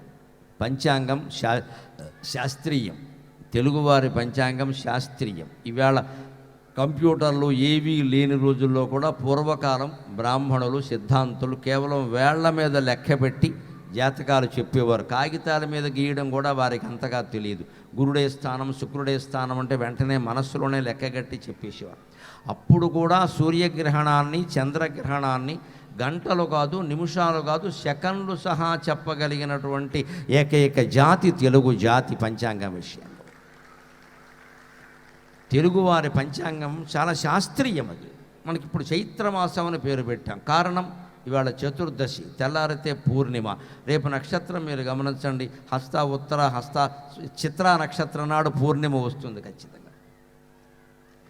చిత్రహస్త సరిగ్గా ఉత్తర హస్త చిత్త, హస్త దాటిపోయి రేపు సాయంత్రానికైనా చిత్త వస్తుంది ఖచ్చితంగా. అది దాని పేరు చిత్త కాదు, చిత్ర. తాకింద రావత్తు ఉంటుంది కాబట్టి చిత్రా నక్షత్రం ఏ నెలలో పూర్ణిమ నాడు ఉంటుందో అది చైత్రమాసం. విశాఖ నక్షత్రం ఏ నెలలో పూర్ణిమ నాడు ఉంటుందో అది వైశాఖ మాసం. జ్యేష్ఠ నక్షత్రం ఏ నెలలో పూర్ణిమ నాడు ఉంటుందో అది జ్యేష్ఠమాసం. పూర్వాషాఢ కానీ ఉత్తరాషాఢ కానీ ఏ నెలలో పూర్ణిమ నాడు ఉంటుందో అది ఆషాఢమాసం. ఈ రకంగా 12 నెలలు ఒక శాస్త్రీయ పద్ధతిలో ఏర్పడ్డాయి తప్పితే రాజుల పేర్లు, రాణుల పేర్లు, వాళ్ళు ఉంచుకున్న వాళ్ళ పేర్లు పెట్టి సంవత్సరాలను అవమానించడం తెలుగువారికి అలవాటు లేదు. పూర్తి శాస్త్రీయం. మీరు ఇంగ్లీషు నెలలు, ఇంగ్లీషు సంవత్సరాలు గమనించండి. జూలై ఎందుకు పెట్టారంటే జూలియస్ సీజర్, వాడు దుర్మార్గుడో సన్మార్గుడో వాళ్ళకే తెలుసు, మనకేం తెలుసు. ఓ రాజు పేరు, రాణి పేరు, ఇంకా వాళ్ళ ప్రియురాళ్ళ పేర్లు అవన్నీ పెట్టారు. ఇదండి దరిద్రం. తెలుగు జాతి అటువంటిది కాదు. ఎవ్వరి పేరు ఇక్కడ ఉండడానికి వీళ్ళ. శాస్త్రీయంగా ఏముండాలంటే పూర్ణిమ నాడు ఏ నక్షత్రం ఉందో ఆ నక్షత్రం పేరు మీద నెల ఏర్పడుతుంది. అందుకే ఇది చిత్రా నక్షత్రం ఉంటుంది కాబట్టి చైత్రమాసం. చిత్రలో రావత్తు ఉండబట్టే చైత్రంలో రావత్తు వచ్చింది. కొందరు తెలియక చిత్తా నక్షత్రం అంటారు. చిత్తా నక్షత్రం అనేది లేదు అసలు, అది పొరపాటున పలుకుతున్నామా. చిత్తా ఉంటే నెల పేరు కూడా చైత్తం అని తాకింద తావత్తు రావాలి. అలా రాలేదుగా, చైత్రం అని రావత్తు వచ్చింది. అంచేత చిత్రా నక్షత్రం. ఆ చిత్రా నక్షత్రంతో ఉన్నది చైత్రం. ఈ పంచాంగానికి మనం చూసుకోవాలి. ఉగాది నాడు ఖచ్చితంగా చూసుకోవాలి. ఇక్కడక్కడ ఊరికే సూక్ష్మంగా పంచాంగ శ్రవణం ముగించారు. నాకు చాలా అందంగా అనిపించింది. అనవసరపు విషయాలన్నీ చెప్పి భయపెట్టే ప్రయత్నం చేయలేదు. టీవీల్లో చాలామంది చేస్తున్నది అది. ఈ కన్యా రాశి వాళ్ళకి 3 రోజుల్లో కొంపలు అంటుకుపోతాయి. ఈ మొత్తం చెప్పాడు ఇక్కడ. 21 రోజుల్లో పరిహారం. వీడేమన్నా శ్రీమన్నారాయణమూర్తి, పరమశివుడా మనకి పరిహారం చేయడానికి? గుడ్డి నమ్మకాలన్నీ పెట్టి పంచాంగం పేరు మీద, జాతకాల పేరు మీద జాతిని చాలా ఇబ్బంది పడుతున్నారు. అందులో ఆధునిక యువకులు ఎలా ఉన్నారంటే వాళ్ళు సైన్స్ అండ్ టెక్నాలజీ ఎంత చదువుకున్నారో అంత గుడ్డి నమ్మకాలు కూడా వాళ్ళలో ఉన్నాయి. ఎందుకు ఉన్నాయో తెలియదు. ఓ పక్క సైన్స్ అండ్ టెక్నాలజీ చదువుతాడు, మళ్ళీ బుధవారం గురువారం అని కూర్చుంటాడు, శకునం ఎవరు వచ్చారని ఆలోచిస్తున్నాడు. వీడు సైన్సు టెక్నాలజీ ఏమైందో తెలియదు. మనిషిని భయం కనుక ఆవేశిస్తే అన్ని శాస్త్రాలు పక్కకి వెళ్ళిపోతాయి. పంచాంగం భయపెట్టడానికి ఏర్పడలేదు, నీకు దారి చూపించడానికి పంచాంగం ఏర్పడింది. ఖచ్చితంగా నీకు దారి చూపిస్తుంది. ఇవాళ చాలా రాసుల్లో మీరు చూశారు, ఆదాయం 11, వ్యయం 2. పర్వాలేదు, కాస్త ఈ సంవత్సరం కాస్త ఖర్చు పెట్టుకున్నా పర్వాలేదు. కానీ ఆదాయం 2 ఉండి వ్యయం 11 ఉందనుకోండి, అన్ని రకాల ఖర్చులు తగ్గించుకోవాలి. ఎందుకంటే ఆదాయం ఎప్పుడూ 2 రకాలుగా ఉంటుంది. ఒకటి మనం సంపాదించే ఆదాయం, 2 ఖర్చులు తగ్గించుకోవడం వల్ల మిగిలే ఆదాయం. మన ఆదాయం, మనం సంపాదించే ఆదాయం మన చేతిలో లేదు. ఉద్యోగం చేసే కంపెనీల వాళ్ళని వెంటనే జీతం పెంచమంటే ఎవడూ పెంచడు ఇక్కడ, అది పెరగదు. కానీ ఖర్చులు తగ్గించుకోవడం మన చేతుల్లో ఉంది. ఆదాయం 11 ఉండి ఆదాయం 2 ఉండి వ్యయం 10 ఉంది అంటే మనం ఖర్చులు తగ్గించుకోవాలి. ఇందులో విందులు, వినోదాలు, పెళ్ళిళ్ళకి వెళితే బహుమతులు తీసుకెళ్ళడం, దూర ప్రయాణాలు చేయడం, ఒకసారి వెళ్ళే ఇండియాకి 6 సార్లు వెళ్ళడం, ఏదో కారణాలు పెట్టుకుని అవన్నీ కాస్త తగ్గించుకొని, ఖర్చులు తగ్గించుకొని ఇక్కడే మన మమకార అనుబంధాలు ఏర్పాటు చేసుకుంటే ఆదాయ వ్యయాలు ఏమంత ప్రమాదకరమైనవి కాదండి. రాజపూజ్యం, అవమానం దానికి అంత కంగారు పడక్కల. నోరు సరిగ్గా ఉంటే ఎప్పుడూ రాజపూజ్యం, అవమానం అనేది జరగదు. తెలుగు సామెత, నోరు మంచిదైతే ఊరు మంచిది అవుతుందన్న. నోరు మంచిదైతే ఊరు మంచిది అవుతుంది. అంచేత రాజపూజ్యం తక్కువ ఉండి మనకి 2 ఉండి అవమానం 6 ఉంది అంటే ఈసారికి ఊరుకుందాం, మాట్లాడకుండా ఏం ఊరుకున్నంత ఉత్తమం లేదు, బోడుకున్నంత సుఖం లేదన్నారు. తెలుగులో మంచి సామెత, ఊరుకున్నంత ఉత్తమం లేదు, బోడుకున్నంత సుఖం లేదన్నారు. అంచేత రాజపూజ్యం కంటే అవమానం ఎక్కువగా ఉందంటే ఊరుకుంటే అయిపోయాయి, అన్నీ బాగానే ఉంటాయి, ఎందుకు వచ్చిన కూడా ఇదంతా అలా సరిపెట్టుకోవచ్చు. పంచాంగం ఎప్పుడు భయపెట్టదు. కానీ మనం అడిగేది ఏం చేస్తున్నామంటే టీవీలో ఎవరో ఫోన్ నెంబర్లు కనపడేసరికి వాడు ఏదో గ్యారంటీ అనేసరికి వాడిని అడుగుతున్నాం. అందుకే తెలుగులో సామెత, పగవాడిని పంచాంగం అడిగితే మధ్యాహ్నమే మరణం అని చెప్పెట్ట. అలాగే ఉంటుంది లెక్క. పగవాడిని పంచాంగం అడిగితే మధ్యాహ్నమే మరణం అన్నట్టు. వాడు సొమ్మేం పోయింది, భయపడి వాడి దగ్గరికి వెడతావు. వాడు పెద్ద మృత్యుంజయ యజ్ఞం చేస్తానంటాడు, 5 ఎకరాలు అమ్మించేస్తాడు నీ చేత, మృత్యుంజయుడు 2 ఎకరాలు పోతాయి. ఈ పిచ్చి నమ్మకాలకి లోను కావడం మంచిది కాదండి ఖచ్చితంగా. అది మనం కాలం ఎప్పుడు ఎలా ఉంటుందో వ్యాస భగవానుడు భారతంలో చెబుతాడు. ఉగాది విషయం పంచాంగం కాబట్టి కాలం గురించి ఒక్క మాట నమ్మకం కోసం చెప్పుకుందాం. కుంతి కృష్ణుడికి సంవాదం జరుగుతుంది కాలం గురించి. శాంతి పర్వంలో భీష్ముడు ధర్మరాజుకు కూడా చెబుతాడు ఈ మాట. కాలం అని చాలామంది అంటారు కదా, ఆ కాలం ఎక్కడుందయ్యా అంటే భీష్ముడు చెబుతాడు, కాలో వా కారణం రాజ్ఞక రాజా వా కాల కారణం ఇతి తే సంశయో మా భూత్ రాజా కాలస్య కారణం. ఇతి తే సంశయో మా భూత్ రాజా కాలస్య కారణం. కాలోవా కారణం రాజ్ఞక అంటే మనుషులు ఇలా ఉండడానికి కాలం కారణమా, రాజావా కాల కారణం. రాజా అంటే పరిపాలకుడు, మనుషులందరూ కూడా. మనుషులు ఇలా ఉండడానికి కాలం కారణమా, లేదు కాలం ఇలా ఉండడానికి మనుషులు కారణమా? ఇది పెద్ద చర్చ ఇప్పటికీ. మనలో చాలామందికి ఉండే ఒక గుడ్డి నమ్మకం ఏమిటంటే కాలం ప్రకారం ఏమిటా కాలం, ఎక్కడుందా కాలం? కాలానికి అర్థం మన మనస్సులో ఉంది. లలితా సహస్రంలో చెబుతారు అన్నమాట, కాలకంఠి కాంతిమతి క్షోభిణి సూక్ష్మరూపిణి. కాలకంఠి, కాలం కంఠంలో పెట్టుకుంది అమ్మవారు అంటే అర్థం కాలం అంటే మన మనస్సు జాగ్రత్త అవస్థలో మన కళ్ళల్లో ఉంటుంది. అందుకే మనం అందరినీ చూస్తూ ఉంటాం. మన మనోభావాలను బట్టే వారు కనపడతారు మనకి. మన మనస్సులో వాళ్ళ పట్ల కోపం ఉందనుకోండి, వాళ్ళు రాక్షసుల్లా కనపడతారు. మన మనస్సులో వాళ్ళ పట్ల గౌరవం ఉందనుకోండి, బ్రహ్మదేవుళ్ళా కనపడతాడు. వాడు బ్రహ్మదేవుళ్ళా కనపడడానికి, రాక్షసుల్లా కనపడడానికి కారణం నీ మనస్సే కానీ వాడు కాదు. వాడు ఏ వేషంలో ఉన్నాడో అలాగే ఉన్నాడు, వాడు ఎలా ఉన్నాడో అలాగే ఉన్నాడు. అంచేత జాగ్రత్త అవస్థలో మన మనస్సు కళ్ళల్లో ఉంటుంది. మన చూపును బట్టి మనుషులు ఉంటారు. అందుకే శంకరాచార్య స్వామి చెబుతారు, సృష్టిలో భేదం లేదు, నీ దృష్టిలో తప్ప అంటారు. నీ దృష్టి మార్చుకుంటే సృష్టి అంతా బాగుంటుంది ఖచ్చితంగా. అప్పుడు మనం ఆనందించగలుగుతాం. మన దృష్టిని మార్చుకోం, దాన్ని సృష్టి మారిపోవాలని కోరుకుంటాం. ఇక్కడ అది మనం మార్చుకుంటే సరిపోతుంది. కాలకంఠి అంటే అర్థం అది. జాగ్రత్త అవస్థలో మనస్సు కళ్ళల్లో ఉంటుంది, కాలకనేటప్పుడు మనస్సు కంఠంలో ఉంటుంది. కాలకంఠి అంటే అర్థం అది. స్వప్నావస్థలో కాలం మన కంఠంలో, మన మనస్సు కంఠంలో ఉంటుంది. అందుకే వెంటనే నామాలు ఏమైనా కాలకంఠి కాంతిమతి. మనస్సు కంఠంలోకి వెళ్ళగానే ఒక తెర, తేజోవంతమైన తెర ఏర్పడుతుంది, కాంతిమతి. కాలకంఠి కాంతిమతి క్షోభిణి, ఒక విక్షోభం కలుగుతుంది మనస్సులో, ఒక కదలిక, ఒక చైతన్యం, ఒక సంక్షోభం కలుగుతుంది. అప్పుడు సూక్ష్మరూపిణి, అనేక రకాల రూపాలతో మనకి కళ వస్తుంది. మన రూపంతో మనం ఉంటాం, భార్య భర్త రూపంలో ఉంటాం, కుక్కలు పిల్లులు నక్కలు చెట్లు పుట్టలు అన్ని రూపాలు మనమే ధరిస్తాం. రాత్రి పడుకున్నప్పుడు మన కళలోకి ఎవరొచ్చినా ఎవరూ రాలేదు, వారి రూపాన్ని మనమే ధరించాం. కాకుండా పొద్దున్నే ఎవరి దగ్గరకు కనప్పుడు రాత్రి నువ్వు నా కళలోకి వచ్చావనుకో అన్నామనుకో, ఇది మగవాళ్ళతో అంటే ఒక ఇబ్బంది, ఆడవాళ్ళతో అంటే రకరకాల ఇబ్బందులు. ఎవరితో అనే విషయం కాదు ఇది. కళ్ళలోకి వచ్చినా చెప్పుకునే యోగం లేదు. ఎందుకంటే నీ కళ్ళలోకి వచ్చిన ఆడదైనా మొగాడైనా కుక్క అయినా నక్కైనా అది నువ్వే, ఇంకెవరూ లేరు అక్కడ. వారింట్లో వారు పడుకున్నారు, నీ కళ్ళలోకి వారు నడిచి వస్తారా ఇక్కడ పని కట్టుకొని.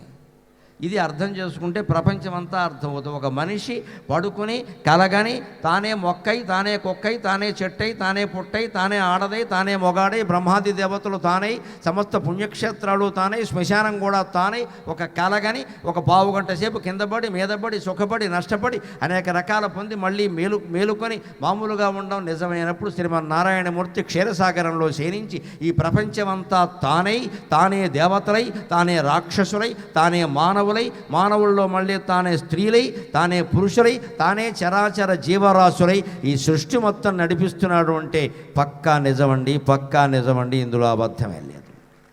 విశ్వం విష్ణుర్వషట్కారో భూత భవ్య భవత్ ప్రభుకు, విశ్వమంతా విష్ణువే. భేదం పెడుతున్నామంటే మనవ జ్ఞానంలో ఉన్నామన్నమాట. విశ్వమంతా విష్ణువే, అందరూ విష్ణువు యొక్క స్వరూపాలు. ఇందాక మనం అద్భుతమైన పాట విన్నాం, అందరికీ శ్రీహరే అంతరాత్మ. వేరే చెప్పాలా ఇంక మాట, అందరికీ శ్రీహరే అంతరాత్మ. ఆ పాట నన్ను చాలా ఆకట్టుకుంది. ఆ నాట్యం చేసిన వాళ్ళు అద్భుతంగా చేశారు, అద్భుతంగా చేశారు నిజంగా. ఎక్కడ వాళ్ళని నేను బాగా గమనించాను అంటే పాట వాళ్ళు పాడలేదు, వెనకాల రికార్డు మోగుతోంది. సంగీతం వాళ్ళది కాదు, వెనకాల మోగుతోంది. కేవలం నాట్యమే వాళ్ళది. కానీ వీళ్ళు ఫలానా సందర్భంలో ఎలా నటిస్తారా అని నేను గమనించా. ఏ సందర్భం అంటే బ్రహ్మమొక్కటే పరబ్రహ్మమొక్కటే, బ్రహ్మమొక్కటే పరబ్రహ్మమొక్కటే, తందనాపురే తందనాన అని అన్నప్పుడు ఆనందమయంగా నాట్యం చెయ్యాలి వాళ్ళు. అంటే అంతా ఒక్కటే అని మనకు అర్థమైన తర్వాత జీవితంలో దుఃఖం ఉండదండి, ఆనందమే ఉంటుంది ఖచ్చితంగా. ఆ ఎక్స్ప్రెషన్, ఆ భావ వ్యక్తీకరణ వాళ్ళ కళ్ళల్లో కనపడుతుందా లేదా అని చూశాను. నటన చేసినటువంటి అమ్మాయిలు అందరూ కూడా అద్భుతంగా కళ్ళల్లో ఆ ఆనందాన్ని కనపరిచారు.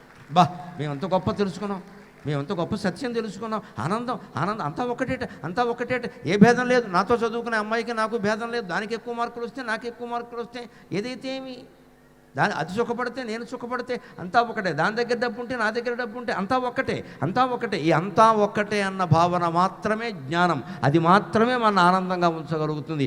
ఏమాత్రం భేదం పెట్టినా ఆనందం పోయి దుఃఖమే మిగులుతుంది. ఇది వేదం చెప్పినమాట. ఏతస్మిన్నుదరమంతరం కురుతే అథ తస్య భయం భవతి ద్వితీయాద్వై భయం భవతి.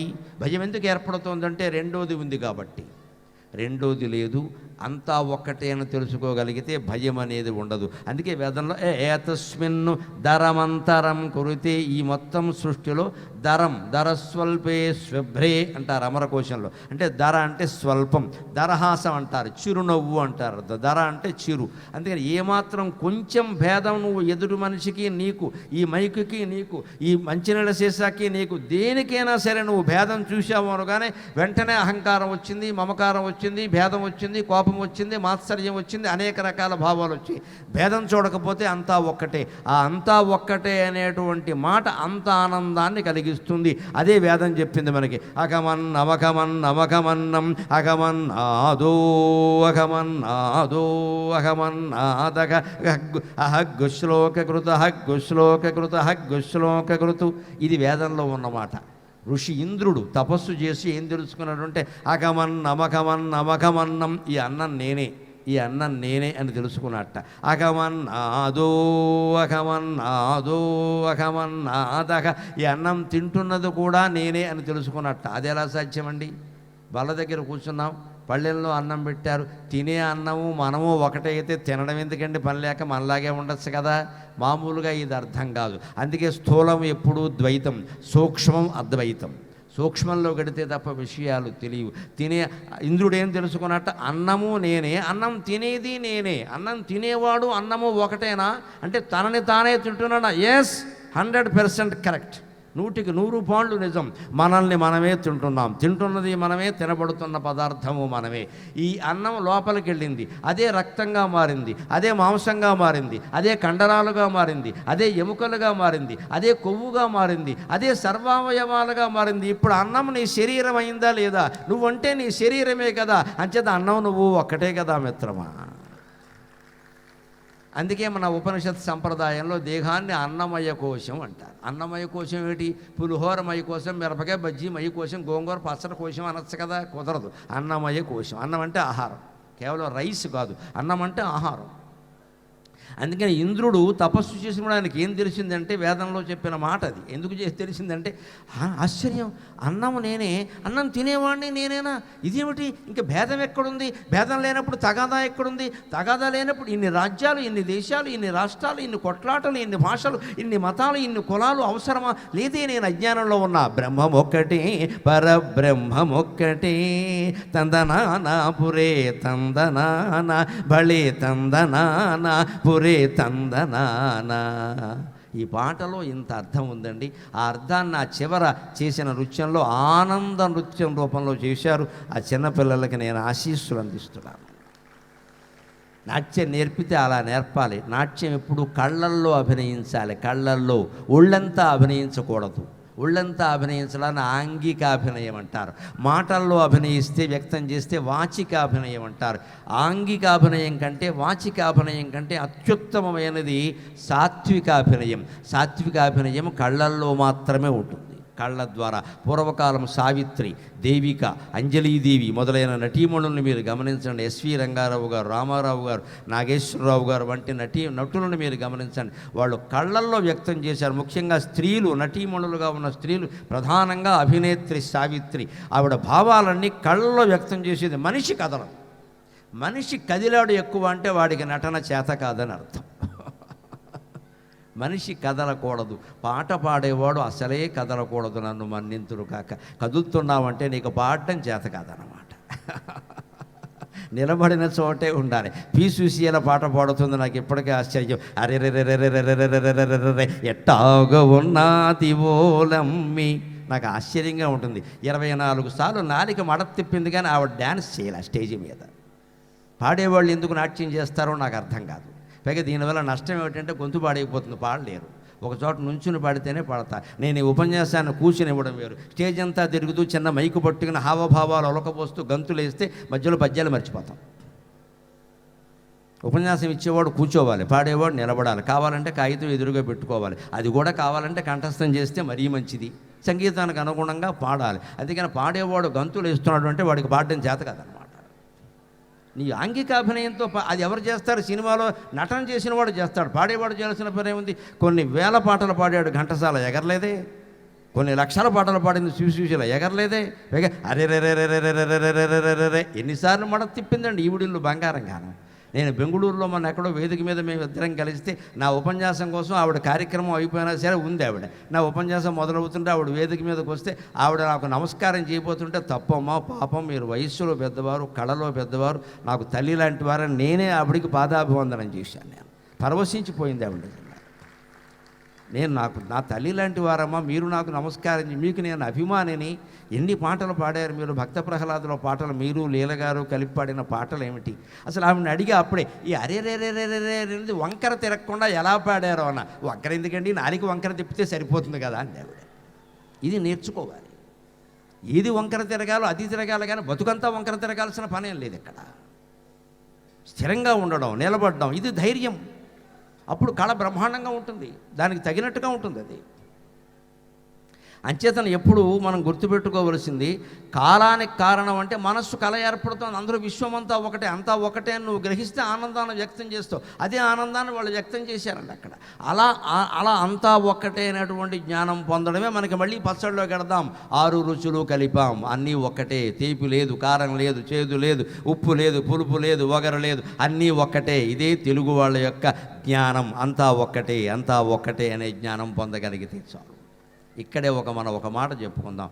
వ్యాసుడు చెబుతున్నాడు ఖచ్చితంగా, కాలానికి మనుషుల మనస్తత్వం కారణం కానీ మనుషుల మనస్తత్వానికి కాలం కారణం కాదు. అది స్పష్టంగా వ్యాసభారతంలో శాంతి పర్వంలో, ఉద్యోగ పర్వంలో 2 చోట్ల ప్రస్తావించిన మాట. దయచేసి నమ్ముదాం. మనం ప్రతిదాన్ని కాలం మీదగా తోసేస్తాం. నీకు వ్యాపారంలో నష్టం ఎందుకు వచ్చిందంటే అష్టమశని నడుస్తూ నీకు కష్టపడడం చేత కాదని చెప్పు. అష్టమశని కారణం కాదు. నీకు వ్యూహాలు తెలియవని చెప్పు. ఒక విజయం సాధించాలంటే వ్యూహాలు ఉండాలి, తెలివితేటలు ఉండాలి. బద్ధకంగా ఊరికే పెట్టుబడి పెట్టేకైనా వ్యాపారంలో లాభాలు రావు. ఇక్కడ 10 మందిని ఆకట్టుకునేలా ఏదైనా పని చేయాలంటే దానికి ఒక ప్రణాళిక ఉండాలి. ఇప్పుడు మీ దగ్గర నేను ఏం మాట్లాడినా మీరు వింటారు, కానీ నా భార్యను అడగండి, తెల్లారగట్ట 5 గంటలకు లేచి నేను 6 నుంచి 7:30 వరకు తయారై నేను మాట్లాడుతున్నానమ్మా. This is my preparation for this small meeting.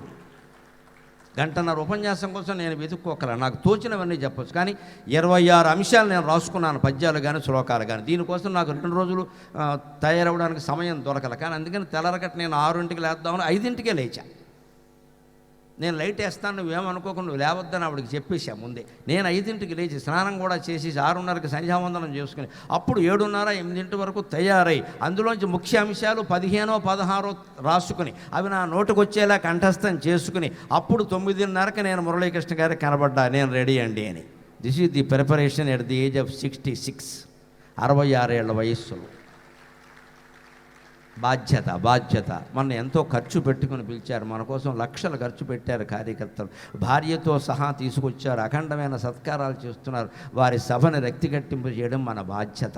నేను ఇక్కడ కేవలం కళాకారుణ్ణి. సహస్రావధాని, సరస్వతి కటాక్షం, పద్మశ్రీ ఇవన్నీ తర్వాత విషయాలు. ఈ ఒక్క సమావేశం సరిగ్గా లేకపోతే అవన్నీ గంగలో కలిసినట్టే లెక్క. ఆయన ఎవరైతే మాకేమంటే స్పీచ్ చెడిపోయిందంట. ప్రతి క్షణము చూసుకోవాలి జాగ్రత్తగా. అంటే దానికి తగిన తయారీ ఉండాలి. ఉగాది, బహ్రెయిన్లో ఉంటున్నారు, విదేశాల్లో ఉంటున్నారు, వీరికి ఏం చెబితే బాగుంటుందని ఆలోచించాలి. అదే చెప్పాలి. అన్నీ మన కలకో ఇదివరకు ఎప్పుడో కొట్టినప్పుడు చప్పట్లు కొట్టినవన్నీ పట్టుకొచ్చి ఇక్కడ చెప్పడం, మాటికి చప్పట్లు కొట్టమంటున్నావు అంటే నీ కళ మీద నీకు నమ్మకం లేదనమాట. బాగుంటే చప్పట్లు కొడతారు, లేదా దుప్పటి కప్పేస్తారు. అది ప్రేక్షకుల పని, మన పని కాదు. ఇది మనం చెప్పకుండా కొట్టిన చప్పట్లే గొప్ప చప్పట్లు. మనం చెప్పాక కొడుతున్నారంటే అడగబట్టి కొడుతున్నారు. ఇక్కడ ఇంకేముంది? ఆత్మవిశ్వాసం పెంచుకోవాలి కళాకారులందరూ. చప్పట్లు కొట్టమని అడగకూడదు అసలు. లేకున్నా సరే మనం పాడాలి. నీ పాట నీకు ఆత్మానందం కలిగించాలి, నీ మాట నీకు ఆత్మానందం కలిగించాలి, నీ నవ్వు నీకు ఆనందం కలిగించాలి, ప్రతిదీ ముందు నీకు ఆనందం కలిగించాలి మిత్రమా. అప్పుడు జనానికి ఆనందం కలిగిస్తుంది ఖచ్చితంగా. ఆత్మవిశ్వాసం ఉండాలి. అప్పుడు ఏ కళాకారుడైనా బాగానే ఉంటాడు. అందుకని దేనికి కాలం కారణం కాదండి. కాలం ప్రేరేపిస్తుంది. వేసవకాలం ఎండ వస్తుంది, బయటికి వెళ్ళడం తగ్గించు. మరీ తీవ్రంగా ఉంటే, మరీ తప్పదంటే గొడుగేసుకో. పని మానేస్తావా? మానేయగలిగితే మానేయి. వర్షకాలం వర్షం వస్తుంది, కాలం నీ గురించి కాలం ఆగదు. కాలం తప్పనక్కల కాలం ఉంది. వర్షకాలం వర్షం వస్తుంది, ఆ సమయాల్లో బట్టలు ఆరేయడం తగ్గించుకో, బట్టలు తక్కువగా వాడుకో. ఇంకా కావాలంటే డ్రైయర్ అని ఒకటి ఉంటుంది, అది కొనుక్కో, అందులో వేసుకో, 4 సార్లు ఆడించుకో, సరిపోయాయి. కాలాన్ని తిడితే నీకోసం వర్షాలు మానేస్తాయా? చలికాలం చలి వస్తుంది, రగ్గు కప్పుకో, బయట కూర్చోవడం మానేయి, మంచులో తిరక్కు, అంతే. కాలం ఎప్పుడూ ప్రేరేపిస్తూనే ఉంటుందండి. చెయ్యడం చెయ్యకపోవడం నీ ఇష్టం. జాతకాలకు దయచేసి భయపడకండి. Your destiny in your hands అని చెప్పినవాడు వివేకానందుడు. ఖచ్చితంగా మీ జాతకం మీ చేతుల్లో ఉంది. ఖచ్చితంగా అది మీ మనస్తత్వం మీద ఆధారపడి ఉంటుంది, మీ ఆలోచన మీద ఆధారపడి ఉంటుంది, మీరు కష్టపడడం మీద ఆధారపడి ఉంటుంది. మీరు కష్టపడితే కనికరించడానికి కనకదుర్గాదేవి ఎప్పుడూ సిద్ధంగా ఉంది. భగవంతుడు శ్రమకు అనుకూలుడు. ఇది మనం దృష్టిలో పెట్టుకుంటే పంచాంగంలో ఎక్కడ దేనికి భయపడిపోవలసిన పనేం లేదండి. అంత కంగారు పెట్టేది ఏం లేదండి అందులో. దీనికి ఒక ఉదాహరణ భారతం నుంచే చెప్పొచ్చు. కౌరవులు పాండవులు ఇద్దరూ రాజవంశాల్లో పుట్టిన వాళ్లే కదా. పాండవులు అలా ఎందుకున్నారండి, కౌరవులు ఎలా ఎందుకున్నారండి? పెంపకంలో తేడా. అది ఒక కారణం, అన్నిటికీ అదే కారణం అన్నమాట. కానీ ఎక్కువ కారణం పెంపకం. కారణం గాంధారీ దేవిని మీరు గమనించండి. గొప్ప పాత్ర భారతంలో. శ్రీకృష్ణుడిని శపించగలిగినంత పతివ్రత. ఆ ధర్మం, ఆ తపస్సు వేరే. అంతటి గాంధారి ఏం చేసింది తెలుసా? అమాయకపు పని చేసింది. అది పిల్లల్ని జడగొట్టింది. ఒకటి, భర్తకి కళ్ళు లేవని తెలిసి తాను కళ్ళు కట్టేసుకుంది. ఇంతకంటే అమాయకత్వం ఇంకొకటి ఉండదు. దీన్ని పాతివ్రత్యం అనకూడదు, చాదస్తం అనాలి. దీన్ని చాదస్తం అనాలి. భర్తకి కళ్ళు లేకపోతే నువ్వు కళ్ళు తెరిచి అతన్ని నడిపించాలి, కానీ నువ్వు కూడా కళ్ళు కట్టేసుకుంటే సంసారం ఎలాగమ్మా? పైగా గాంధారికి ఒక అవకాశం ఉంది, మనకి లేదా అవకాశం. మన ఇంట్లో ఆడాళ్ళకు మగాళ్ళకు ఆడాళ్ళు కళ్ళకంతలు కట్టేసుకుంటే ఎదురు చెడిపోయి కూర్చుంటారు ఇక్కడ. కానీ గాంధారు గారు రాజవంశం, దాసీలు ఉంటారు, దాదీలు ఉంటారు, వాళ్ళు పెంచారు. కానీ ఆ దాదీలు దాసీలే దుర్యోధనుడిని పెంచారు. కన్న తల్లి పెంపకం కాదది. దుర్యోధనుడు చెడిపోయాడు ఖచ్చితంగా. దాసీలు దాదీలు పెంచారు. కానీ కుంతి గర్భం ధరించి 5 పిల్లల్ని మాద్రి తను కనగానే భర్త చనిపోయాడు. మాద్రి సహగమనం చేసింది.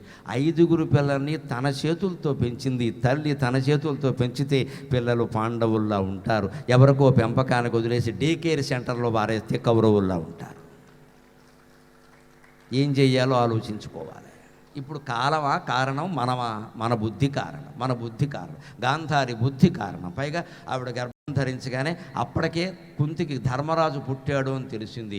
ఆయన ముందు పుట్టాడు కాబట్టి ఆయనే రాజు అవుతాడు కదా అని కడుపు మోదేసుకుంది ఆవిడ. మోదేసుకోబట్టే పిండం బయటపడింది. లేకపోతే మామూలుగా ఒకడే పుట్టేవాడు, 100 మంది పుట్టే పనేం లేదు ఇక్కడ. ఒకడే పుట్టేవాడు, ఆడ మగో. మోదేసుకుంది ఇవిడ. నాకు ఇంకా గర్భం ప్రసవం రావట్లా. మోదేసుకుంటే వస్తుందా?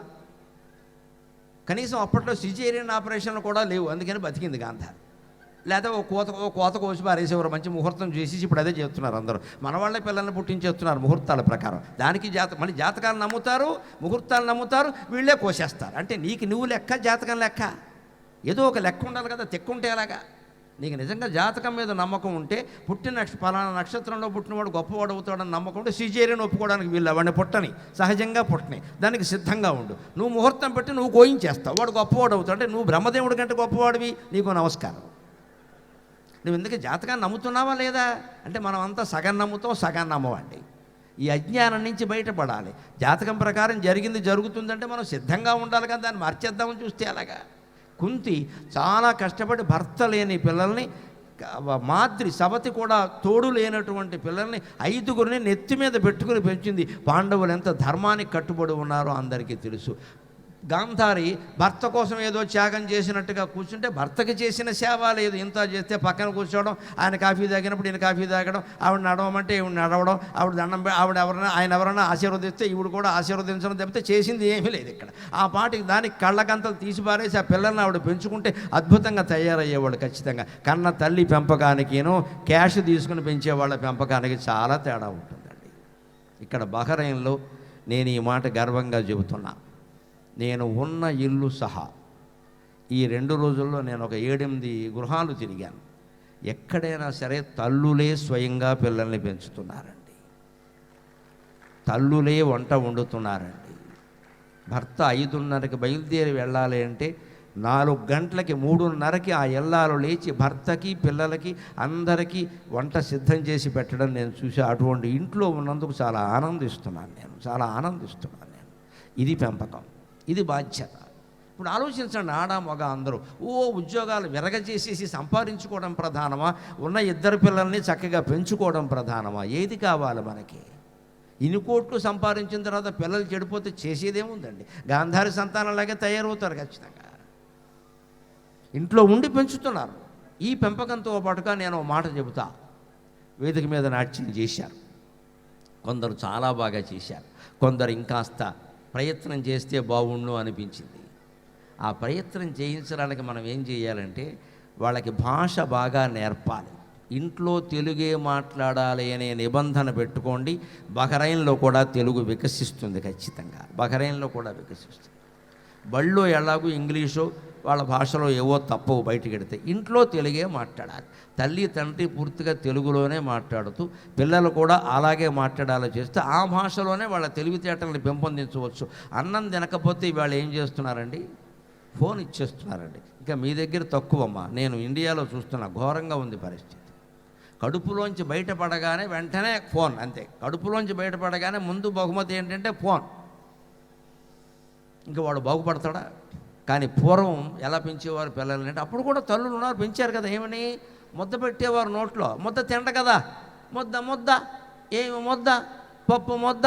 ఇది పెద్ద దండకం ఇది. వాడు చూస్తాడు, అమ్మాయి ఏదో అంటా, అమ్మాయి రైమింగ్ వర్డ్స్ ప్రాస. ముద్ద ఏమి ముద్ద, పప్పు ముద్ద ఏమి పప్పు, శనగపప్పు ఏమి శనగ, వేరు శనగ ఏమి వేరు, చెట్టు వేరు ఏమి చెట్టు, మామిడి చెట్టు ఏమి మామిడి, గొన్న మామిడి ఏమి గొన్న, ఏనుగు గొన్న ఏమి ఏనుగు, పట్టపుట ఏనుగు ఏం పట్టం, రాజు పట్టం, ఎవరు రాజు, నువ్వే రాజు అని నోట్లో దోసేసేవారు. మొత్త ఎంత గొప్ప పాట అండి ఇది, ఎంత గొప్ప పాట. ఓ పక్క తెలుగు భాషలో పదాలన్నీ నేర్పుతున్నారు, పైగా దీన్ని ముక్త పదగ్రస్తం అంటారు. అలంకారం ఇది, ఇదొక అలంకారం, ఇదొక అలంకారం. ముక్త పదగ్రస్తం. ముందు పదంలో, ముందు మాటలో చివరి పదం ఏది ఉందో అది రెండో మాటలో మొదటి పదం అవుతుంది. ముద్ద అని ఇక్కడ పెట్టగానే వాడు తినడం అంటాడు. ఏం ముద్ద అంటే ప్రశ్నించగానే వాడికి ఆసక్తి. పిల్లలకి ఎప్పుడు ప్రశ్నిస్తే ఆసక్తి, వాళ్ళ ప్రశ్నకి జవాబు చెప్తే ఆసక్తి. నోరు మూసేయమనకూడదు, జవాబులు చెప్పాలి. తల్లిదండ్రుల బాధ్యత. ప్రశ్నించడం నేర్పాలి. ప్రశ్నించడం జాతికి నేర్పిన జాతి హైందవ జాతి. ప్రశ్నోపనిషత్తు అని ఒక ఉపనిషత్తే ఉంది మనకి ప్రత్యేకంగా. 10 ప్రధానమైన ఉపనిషత్తుల్లో ఈశ, కేన, కఠ, ప్రశ్న 4వ ప్రధానమైన, ది 4th బిగ్గెస్ట్ ఉపనిషత్తు ఏమిటంటే ప్రశ్నోపనిషత్తు. అందులో కొడుకు తండ్రిని అడుగుతాడు, భృగువు వరుణుని అడుగుతాడు. భృగు మహర్షి వరుణుడు తండ్రి, వరుణుని అడుగుతాడు. సంహోవాచ పితరమవాచ అని మొదలవుతుంది అది. ఆయన ఈ సృష్టి దేంతో మొదలైంది, సృష్టికి మూలం ఏదని అడిగాడు. ఆయన ఏం చెప్పాడో తెలుసా? ఫలానా దాంతో మొదలైంది అని చెప్పరా. భారతీయ గ్రంథాలలో హైందవ గ్రంథాలు ఏవి ఆదేశించినట్టుగా ఉండవు, ఆలోచింపజేసే విధంగా ఉంటాయి. అదే హిందూయిజం, అదే హిందూయిజం. ఆలోచించు. నన్ను ఎందుకు అడుగుతున్నావు సృష్టికి మూలమేది అని? వాడు ఆలోచించాడు. అన్నాద్యేవ కల్విమాని భూతాన్ని జాయంతే అన్నాదేవ జాతాన్ని జీవంతి అన్నేన జాత అన్నాత్ ప్రవిశంత్యభిశంవిశంతీతి. అన్నం నుంచే ఈ జీవులన్నీ పుట్టాయి, అన్నం వల్లే పెరుగుతున్నాయి, అన్నంలోనే తిరిగి కలుస్తాయి అంటే వరుణుడు ఏమంటాడో తెలుసా? అవునా, అన్నం పరబ్రహ్మస్వరూపం అని చెప్పేసి అలా కాదు, మళ్ళీ ఆలోచించు. ఎందుకంటే అన్నం ఒకటే కాదు, ఇంకా చాలా. ఆయన వెళ్ళొస్తాడు, మళ్ళీ చూస్తాడు. నీటి నుంచి పుడుతున్నాయి జీవులన్నీ, నీటితో పెరుగుతున్నాయి. ఎందుకంటే అన్నం మానేసిన కానీ బతుకుండడం చూశాడు. వరుణుడు పెట్టిన పరీక్ష ఇది. అన్నమే మూలం అంటున్నావు కదా, అన్నం మానేయి అన్నాడు. మానేశాడు. అన్నం మానేసి నీళ్లు తాగమని చెప్పాడు. మరి కొడుకు చచ్చిపోతాడు, లేతే నీళ్లు తాగమని చెప్పాడు. అన్నం మానేసి నీళ్లు తాగినా ప్రాణి 15 రోజులు బతికున్నాడు. అప్పుడు అన్నాడు, అన్నమే మూలమైతే నువ్వు చనిపోవాలి కదా భృగువా, చనిపోలేదు కదా, అంచేత సృష్టికి అన్నం మూలం కాదయ్యా, ఇంకేదో ఉంది చూడవయ్యా అంటే నీరు మూలం అన్నాడు. అయితే నీటి మీద పరీక్ష పెట్టాడు. అలాగే అగ్ని మూలం అంటే అగ్నిని పరీక్ష పెట్టాడు, అగ్ని లేకుండా నువ్వు ఉన్నావని. ఇలా పంచభూతాలు మూలం అనే దానికి అంతా పరీక్ష పెట్టాక అప్పుడు చివరిలో ఒక్క ఆశయం తెలుసుకుని ఈ అన్నానికి పంచభూతాలకు కూడా మూలమైనటువంటి మహాశక్తి ఉంది, ఆ ఆది పరాశక్తికి నమస్కారం అన్నాడు భృగు మహర్షి. తనంత తాను తెలుసుకునేట్టుగా తండ్రి చేశాడు కానీ చెప్పేయలేదు. ఇవాళ ఇంగ్లీష్ మీడియం వచ్చాక ఇండియా అంతా ఎలా నాశనమైంది అంటే ఏది పిల్లాడిని ఆలోచించనివ్వరు. ప్రతిదీ మల్టిపుల్ ఛాయిస్, ప్రతిదీ పేపర్లు, ప్రతిదీ ఇంపార్టెంట్. అవన్నీ బల్ల మీద రాసేయడం, కంఠస్థం చేసి ఒకవేళ నాకు రాలేదు అంటే 10 సార్లు రాసేయి. అథవా దరిద్రం, 10 సార్లు రాయడం ఏంటి? రాలేదంటే అర్థం కాలేదు, అర్థం కాంది మళ్ళీ చెప్పాలి, అర్థం కాంది మళ్ళీ చెప్పకుండా 10 సార్లు రాయమంటున్నావు అంటే ఇది వచ్చిన వాడికి చికాకే, రానివాడికి చికాకే. రానివాడు 10 సార్లు రాసినా అది రాదు, వచ్చినవాడు ఏమనుకుంటాడు, నేనెందుకు రాయాలి, నాకు వచ్చును కదా అంటాడు. అథవా దరిద్రం ఇది. రైట్ 10 టైమ్స్, ఏమిటి రైట్ 10 టైమ్స్?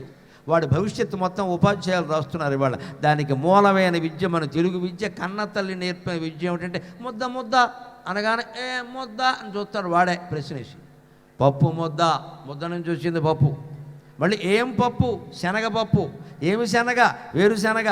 ఏం వేరు? చెట్టు వేరు. ఏం చెట్టు? మామిడి చెట్టు. ఏం మామిడి? గున్న మామిడి. ఏం గున్న? ఏనుగు గున్న. ఏమి ఏనుగు? పట్టపుటేనుగు. ఏం పట్టం? రాజు పట్టం. ఎవరు రాజు? నువ్వే రాజు అనగానే నోరు తెరిచాడు. తెరిచిన నోట్లో ఓ ముద్ద పెట్టేసింది ఆవిడ. ఇంత తెలివైన తెలుగు తల్లులు. ఆ పెంపకం మళ్ళీ రావాలమ్మా. యావత్తు స్త్రీ జాతికి ఈ సమావేశం కారణంగా, ఆ రికార్డింగ్ కారణంగా ప్రపంచంలో ఉన్న తెలుగు తల్లులందరికీ నమస్కారం పెట్టుకోరుతున్నా. పాటలు నేర్పండి, ఫోన్లు ఇవ్వకండి చేతికి. చెడిపోతున్నారు పిల్లలు, పూర్తిగా చెడిపోతున్నారు. మీరు కూర్చుని మాట్లాడండి. అందుకోసం మన సంపాదనలు మానేయచ్చు, మన హక్కులు పోగొట్టుకోవచ్చు, మన స్వేచ్ఛలు పోగొట్టుకోవచ్చు. సమస్తం పోయినా సరే సంసారం బాగుండాలి, పిల్లలు బాగుండాలి, కుటుంబ వ్యవస్థ బాగుండాలి. ఇవాళ కుటుంబ వ్యవస్థ దెబ్బతినడం వల్లే మీరు ఆంధ్రప్రదేశ్, తెలంగాణ లేదా అక్కడ వార్తలు గమనించండి. రోజుకు 10 మంది విద్యార్థుల ఆత్మహత్య, రోజుకు 10. చాలా దారుణంగా ఉంది పరిస్థితి. కడుపు కోత. ఇవాళ పొద్దున్న ఇక్కడ 4 రోజులుగా నేను వార్తలకి దూరంగా ఉన్నా. అయినా ఓసారి ఏదో టీవీ పెట్టండి అని వెంటనే ఒక ఆయన ప్రకటన, దయచేసి ఆత్మహత్య చేసుకోకండి. తప్పండి అది. చేసుకోకుండా ఎందుకు చెప్పాల్సి వస్తుంది? అంత ఆత్మవిశ్వాసం. పైగా చేసుకుంటున్న వాళ్ళు ఎవరు? ఏదో పెద్ద ప్రేమలో విఫలమైన వాళ్ళు, ఇంకేదో దేవదాసులు కాదు. ఇక్కడ ఐఐటి విద్యార్థి ఆత్మహత్య అంటే జాతికి అవమానం కదండి, విద్యా వ్యవస్థకు అవమానం కదండి. దాని నుంచి ఏం నేర్చుకుంటున్నాం మనం? ఇలా పెట్టి పెంచగలిగితే అప్పుడు బాగుంటాయి. అలాగే ఆటల్లో కూడా ఆత్మవిశ్వాసం నేర్పుతారు. తెలుగులో వైద్యం నేర్పుతారు. కాళ్ళ గజ్జి, కంకాళ్ళమ్మ, వేగుల చొక్క, వెలగా మొగ్గ, కాళ్ళు ఇలా పెట్టి కాలు తీసి గట్టును పెట్టు అనేవారు. ఇంట్లో ఇండోర్ గేమ్స్ ఇవన్నీ. ఇవి మనుషులే ఆడతారు. బజార్లోకి వెళ్ళి మమ్మీడి డాడీ షాపుకి వెళ్ళి 4 బొమ్మలు పట్టుకొచ్చి వాళ్ళ మొహాన్ని బారేయడం కాదండి ఆట ఆడడం అంటే. వాడి ఆట ఆడుకోమని మన పేకాట మనవాడుకోవడం కాదు. ఇక్కడ మనం 4 బొమ్మలు వాడికి బారేస్తాం. ఎందుకంటే వాడు మన జోలికి రావద్దు. మన నాటకం మనకు నడవాలి కదా. ఇక్కడ తల్లి నాటకం వేరే, తండ్రి నాటకం వేరే, 2 కలిపి జగన్నాటకం. వాళ్ళకి సమయం కేటాయించాలి. పిల్లలకు కావాల్సింది మన సంపద కాదండి, విలువలు బాగుండి సంసారాలు బాగుండాలంటే సమయం కేటాయించాలి. ఆ సమయం కేటాయించి పూర్వం తల్లి కూర్చుని ఇలా అనేది. కాళ్ళ గజ్జి, కంకాళ్ళమ్మ. మీరు గమనించండి, కంకాళ్ళమ్మ లాంటి జబ్బు అది. కాళ్ళకి గజ్జి వచ్చింది, దానికి ఏం చేయాలంటే వేగు చుక్క పొడిచినప్పుడు, అంటే సూర్యోదయం కంటే ముందు తూర్పు దిక్కున ఒక చుక్క కనపడుతుంది, అదే శుక్రాచార్యుడు. అది వేగు అంటే తెల్లవారడాన్ని తెలియజేసే చుక్క కాబట్టి వేగు చుక్క అంటారు. అది ఎదురైతే ప్రయాణం చేయకూడదు, ఎందుకంటే ఇంకా వెలుతురు రాలేదు, అంతకంటే ఏం లేదు. శుక్రాచార్యుడు నేను పట్టుకుని పీక పిసిగేస్తాడని అర్థం కాదు అక్కడ. చుక్కెదురు అంటారు. చుక్కెదురు అంటే ప్రయాణం చేయదు. ఎందుకని? వేగు చుక్క నీకు కనిపిస్తోంది అంటే తూర్పు దిక్కున ఇంకా తెల్లారలేదు. తెల్లారకుండా ప్రయాణం చేస్తే అప్పట్లో ఇబ్బంది ఏమిటి? రైళ్లు లేవు, విమానాలు లేవు, కార్లు లేవు, అరణ్య మార్గాల్లో ప్రయాణం చేస్తారు. ఆ అరణ్య మార్గాల్లో ప్రయాణం చేసేవాడికి తెల్లారకట్ట ప్రయాణం చేస్తే చీకట్లో ప్రయాణం కారణంగా పాములు కరవచ్చు, తేళ్లు కొట్టచ్చు. అందుకని వేగు చుక్క ఉంటే ప్రయాణం చేయొద్దని చెప్పడానికి ఏమన్నారో తెలుసా? చుక్కెదురైంది అంటారు. చొక్కెదురు ఇప్పుడు రాజకీయాల్లో వాడతారు, వారికి వీరికి చొక్కెదురు అంటే చొక్కెదురైతే నువ్వు వెళ్ళొద్దు అనే లెక్క. అది జాతీయంగా వాడే. ఇలాగ జాతీయాల ద్వారా, సామెతల ద్వారా అఖండమైన విద్య నేర్పిన జాతి తెలుగు జాతి, తెలుగు భాష మనది. అటువంటి ఆటలు. అంతేకాదు, ఇవాళ బ్యాలెన్స్ ఆఫ్ మైండ్ దెబ్బతినడం వల్ల చాలామంది ఆత్మహత్యలు చేసుకుంటున్నారు. ఏ సమస్య వచ్చినా తట్టుకోలేరు. తట్టుకునే విధానాన్ని పూర్వం తెలుగు ఆటల ద్వారా నేర్పారు. ఆడపిల్లలకి, మగపిల్లలకి అందరికీ నేర్పారు. తొక్కుడు బిళ్ళ ఆట ఉంది. 8 గళ్ళు గీస్తారు. అమ్మాయి కుంటుతూ నడుస్తుంది, ఎడమకాలు కింద, కుడికాలు పైకెత్తుతుంది. ఈ చేతిలో ఓ బిళ్ళ పెడతారు. ఆ బిళ్ళ పడిపోకుండా 8 గళ్ళు దాటాలి. మళ్ళీ ఈ బిళ్ళ తీసి ఇలా తిరగేసి పెడతారు, అప్పుడు మళ్ళీ 8 గళ్ళు దాటాలి. మళ్ళీ ఈ భుజం మీద పెడతారు, కింద పడకుండా 8 గళ్ళు దాటాలి. మళ్ళీ ఈ బిళ్ళని ఎత్తి మీద పెడతారు, అప్పుడు మళ్ళీ 8 గళ్ళు దాటాలి. మళ్ళీ ఈ బిళ్ళ తీసి ఆ ఎత్తిన కాలు మీద పెడతారు, అది కింద పడకుండా 8 గళ్ళు దాటాలి. ఇలాగ మొత్తం పెట్టిన పరీక్షల్లో నెగ్గి 8 గళ్ళు 8 సార్లు దాటినటువంటి అమ్మాయి రేపు ఉద్యోగంలో కానీ, చదువులో కానీ, సంసారాల్లో కానీ ఎక్కడా దెబ్బ తినదు. అది నా తెలుగు జాతి నేర్పిన ఆట, బ్యాలెన్స్ ఆఫ్ మైండ్. ఆ రాయి ఆ చిన్న బిళ్ళ పడిపోకూడదు, నువ్వు గళ్ళన్నీ దాటాలి. అంటే నువ్వు కుంటుతూనే దాటాలి, సమస్యలన్నీ ఎదుర్కోవాలి, ప్రాణం పోకుండా. బిళ్ళ పడిపోవడం అంటే ప్రాణం పోవడం, ప్రాణం పోకుండా చూసుకోవాలి ఖచ్చితంగా. అలాంటి ఆటలు పాటలు నేర్పారండి. అందుకని అనుబంధాలు చాలా బాగున్నాయి. భార్యాభర్తల అనుబంధం ఈవేళ ఎక్కడెక్కడ ఎంత దెబ్బతింటుందో అందరికీ తెలుసు. కానీ రామాయణంలో వాల్మీకి సుందరకాండలో సీతాదేవి చేతే ఒక మాట అనిపిస్తాడు. రావణాసురుడు వచ్చి అంత బతిమాలినా బామాలినా కాళ్ళ మీద పడి ఏడిచినా ఆవిడ లొంగలేదు. ఒకటే మాట చెప్పింది రావణాసురుడికి, ఏమి ఏడుస్తావమ్మా, అటువంటి వాడితో దీనుడు, హీనుడు, రాజ్యహీనుడు, సన్నాసిలా బతుకుతున్నాడు, నారచీరలు కట్టుకుని వాడు కావాలో, సకల వైభవాలతో ఉన్నాను నేను కావాలో చూసుకోమంటే సీతాదేవి ఒకటే జవాబు చెప్పిందమ్మా, దీనోవా రాజ్యహీనోవా యో మే భర్త సమే గురుహో. సూర్యం యథా సూర్యం సువర్చల. దీనుడవచ్చు, రాజ్యం లేనివాడవచ్చు, ఎంత హీనుడైనా కావచ్చు, ఒకసారి వివాహమైన తర్వాత అతనే నాకు భర్త. రావణ, నువ్వు 100 ప్రయత్నాలు చేసినా నేను లొంగను. సువర్చల అనేటువంటి కిరణం సూర్యుడిని ఎప్పుడు విడిచిపెట్టకుండా ఎలా ఉంటుందో నేను రాముణ్ణి విడిచిపెట్టకుండా అలాగే ఉంటాను అని చెప్పింది సీతాదేవి. ఈవేళ ఆ అనుబంధాలు మనం పిల్లల నుంచి చెబితే విడాకులు కావండి, ఎట్టి పరిస్థితుల్లో విడాకులు కావండి. ఆ స్థితికి తీసుకెళ్ళాలి. అంతేకాదు వాల్మీకి మహర్షి అక్కడే ఇంకొక అద్భుతమైన మాట చెబుతాడు, నా తంత్రీ వాద్యతే వీణ నా రథో నా చక్రో వర్తతే రథగా. నా తంత్రీ వర్తతే వీణ నా చక్రో వర్తతే, నా తంత్రీ వాద్యతే వీణ నా చక్రోరర్ధ వర్తతే రథగా.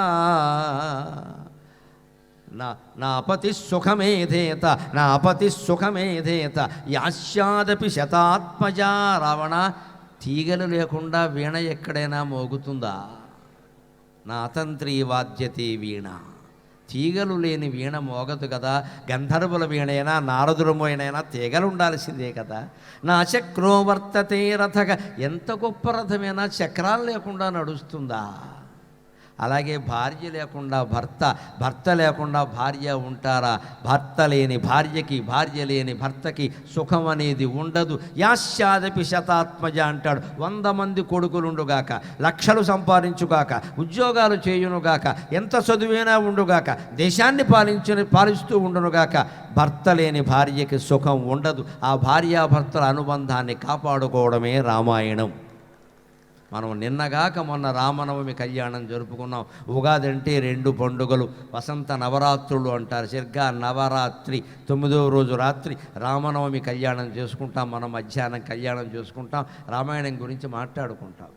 అలాగా ఉంటుంది భారతీయ సంస్కృతి. ఈ విషయాలు కుటుంబ విలువలు ప్రోధి చేయడం కోసం పిల్లలకి నేర్పగలగాలి మనం ఖచ్చితంగా. అప్పుడు అందరూ ఎలా ఉంటారయ్యా, ఒకటే లెక్క. పిల్లలకి ఒక్కటి నేర్పండి. ఇక్కడ బహుశా అటువంటి వాతావరణం ఉండొచ్చు, ఇండియాలో ఉంటుంది. సర్వీ చెట్లు మీరు గమనించండి. సర్వీ చెట్లు ఒంటరితనాన్ని పోగొట్టాలన్నా, సామూహికతని మనం కల్పించాలన్నా సర్వీ చెట్లు చూపించాలి. ఇక్కడ ఇంత కార్యక్రమం నడవాలి అంటే ఒక అధ్యక్షుల వల్ల అయ్యేది కాదు. దాన్ని చేసిన గొప్ప పని ఏమిటంటే నాకు నచ్చింది, వేదిక మీదకి కమిటీ సభ్యులందరినీ తీసుకువచ్చి వారి భార్యలతో సహా తీసుకువచ్చి శాలువా కప్పి సత్కారం చేశారు. ఇది సమీకృతమైన పద్ధతి. అలా జరగాలి. నేను ఒక్కడి వల్ల అవడం లేదయ్యా, మీరంతా సహకరించబట్టే అయింది.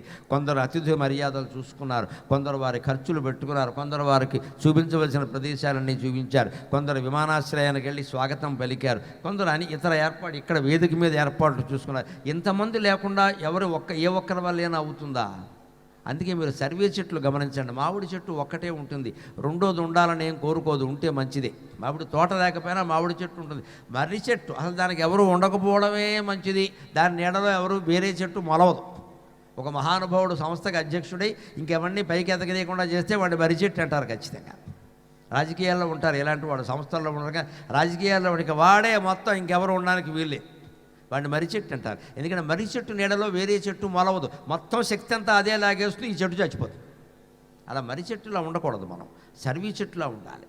మామిడి చెట్టు ఒంటరిగా బతుకుతుంది, మర్రి చెట్టు ఒంటరిగా బతుకుతుంది, రావి చెట్టు ఒంటరిగా బతుకుతుంది, తాడి చెట్టు ఒంటరిగా బతుకుతుంది. కానీ సర్వీ చెట్లు మీరు గమనించండి, సముద్ర తీరంలో ఒక 100 చెట్లు లేకుండా సర్వీ చెట్టు ఉండదు. అందుకే బాగా ఎదగలుగుతుంది. సర్వీ చెట్టు ఉన్నంత పొడుగ్గా మామిడి చెట్టు ఉండదు, మర్రి చెట్టు ఉండదు, రావి చెట్టు ఉండదు. బాగా పొడుగ్గా ఎదుగుతుంది. దానికి తెలుసు, నేను ఇంత పొడుగ్గా ఎదిగాను కానీ సన్నగా ఉన్నాను, పక్కన 10 చెట్లు లేకపోతే గాలేస్తే కూలిపోతాను నేను, అందుకని నా చుట్టూ 10 చెట్లు ఉండాలి అని సర్వే చెట్టు కోరుకుంటుంది.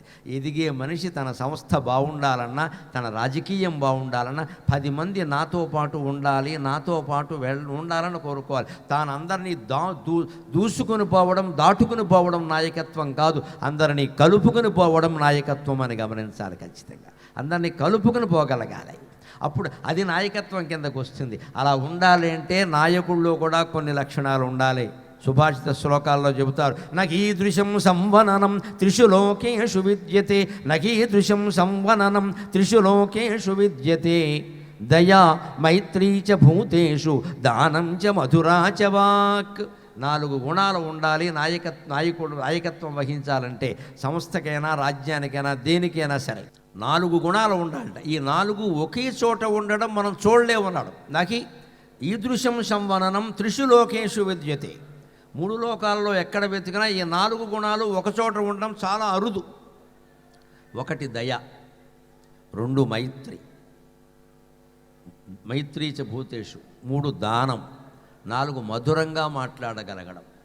దయ ఉన్నవాళ్ళు చాలామంది ఉంటారు, వాళ్ళు హృదయం అంతా ఆర్ద్రమైపోయి ఉంటుంది, నోరిప్పి మాట్లాడమంటే మాట్లాడలేరు.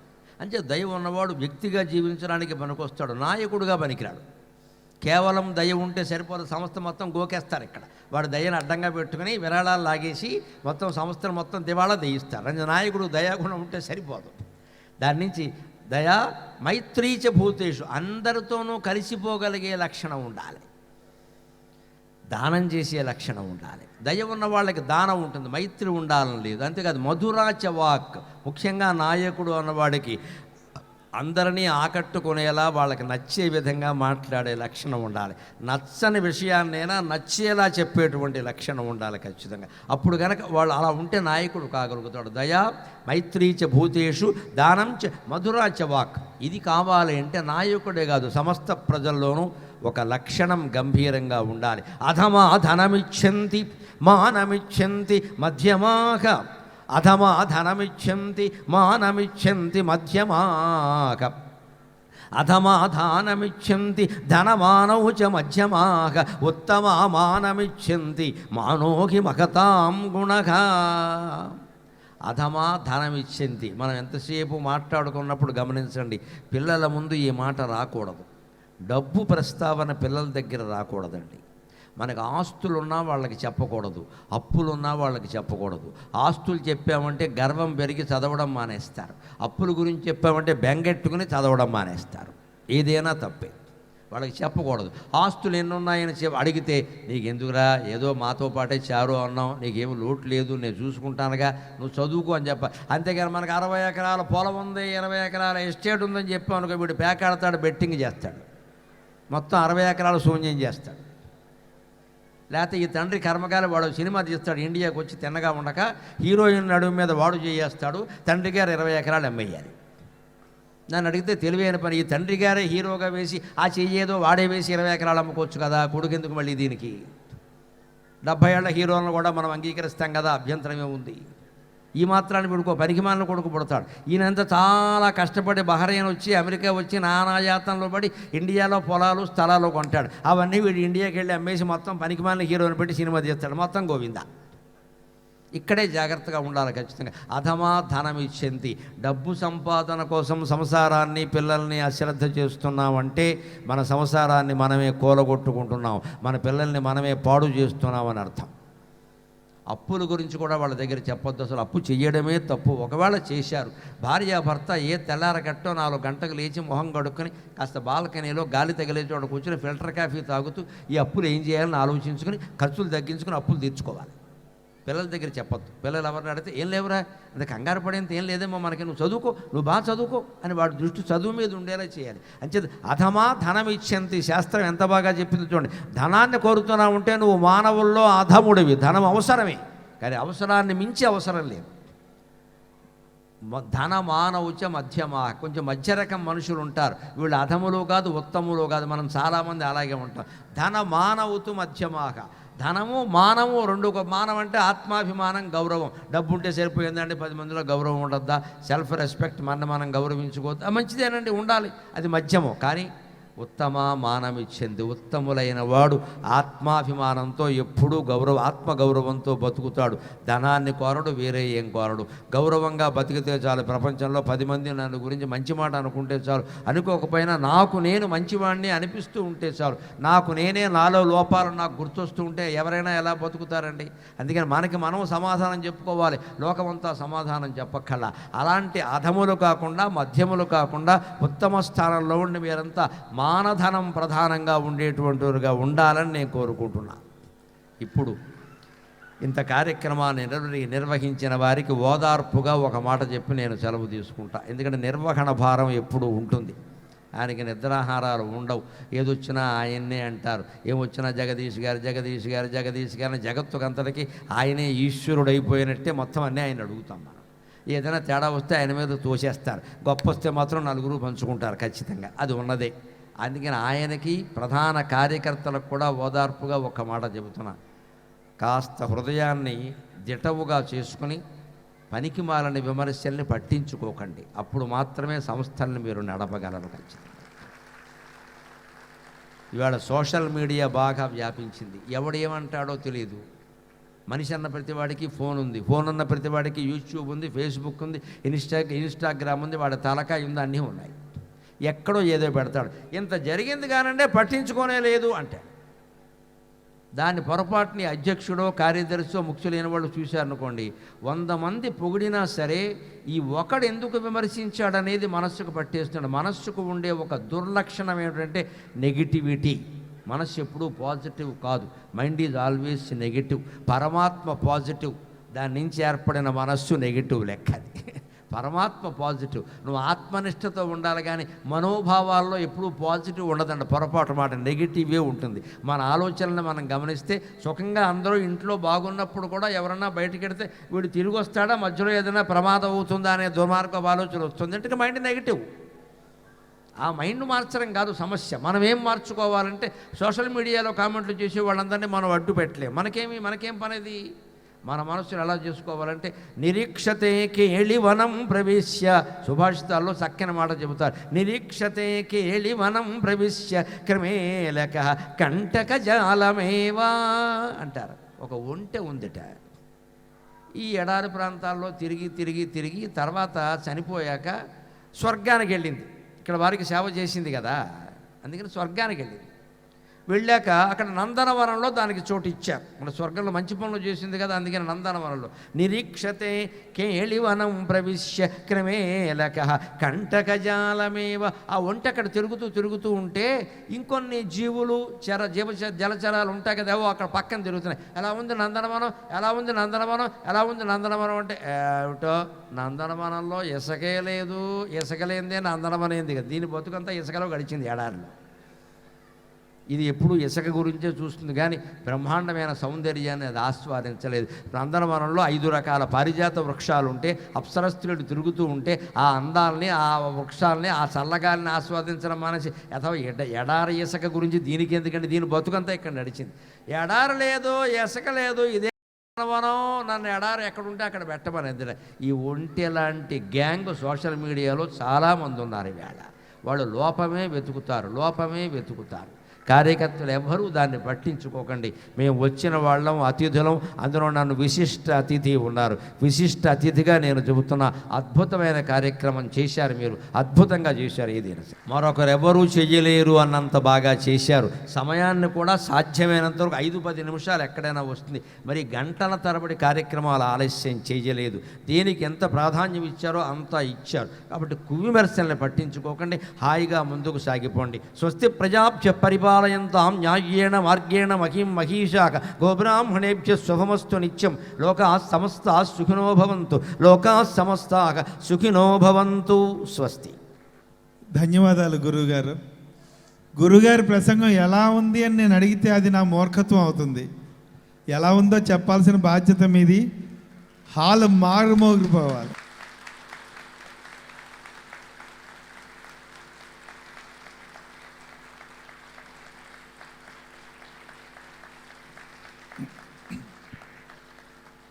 గురువుగారి ప్రసంగం విన్నాక నాకు ఒక విషయం గుర్తొచ్చింది. మూఢనమ్మకాలని సూటిగా ప్రశ్నించే వ్యక్తి మన గురువుగారు. సో మనం మూఢనమ్మకాలను పక్కన పెట్టి చక్కగా జీవితంలో ముందుకు సాగిపోవాలని చక్కగా సూచించారు గురువుగారు. ధన్యవాదాలు. మరొక్కసారి తెలుగు కళా సమితి తరపున పద్మశ్రీ డాక్టర్ గరికపాటి నరసింహారావు గారికి ధన్యవాదాలు తెలుపుకుంటూ వారి సతీమణి శ్రీమతి శారద గారిని సాదరంగా వేదిక మీదకి ఆహ్వానిస్తున్నాం. కార్యవర్గాన్ని వాళ్ళని తీసుకురావాల్సిందిగా కోరుచున్నాం. కార్యవర్గం అందరూ కూడా వారి సతీమణులతో వేదిక మీదకి రావాల్సిందిగా కోరుచున్నాం.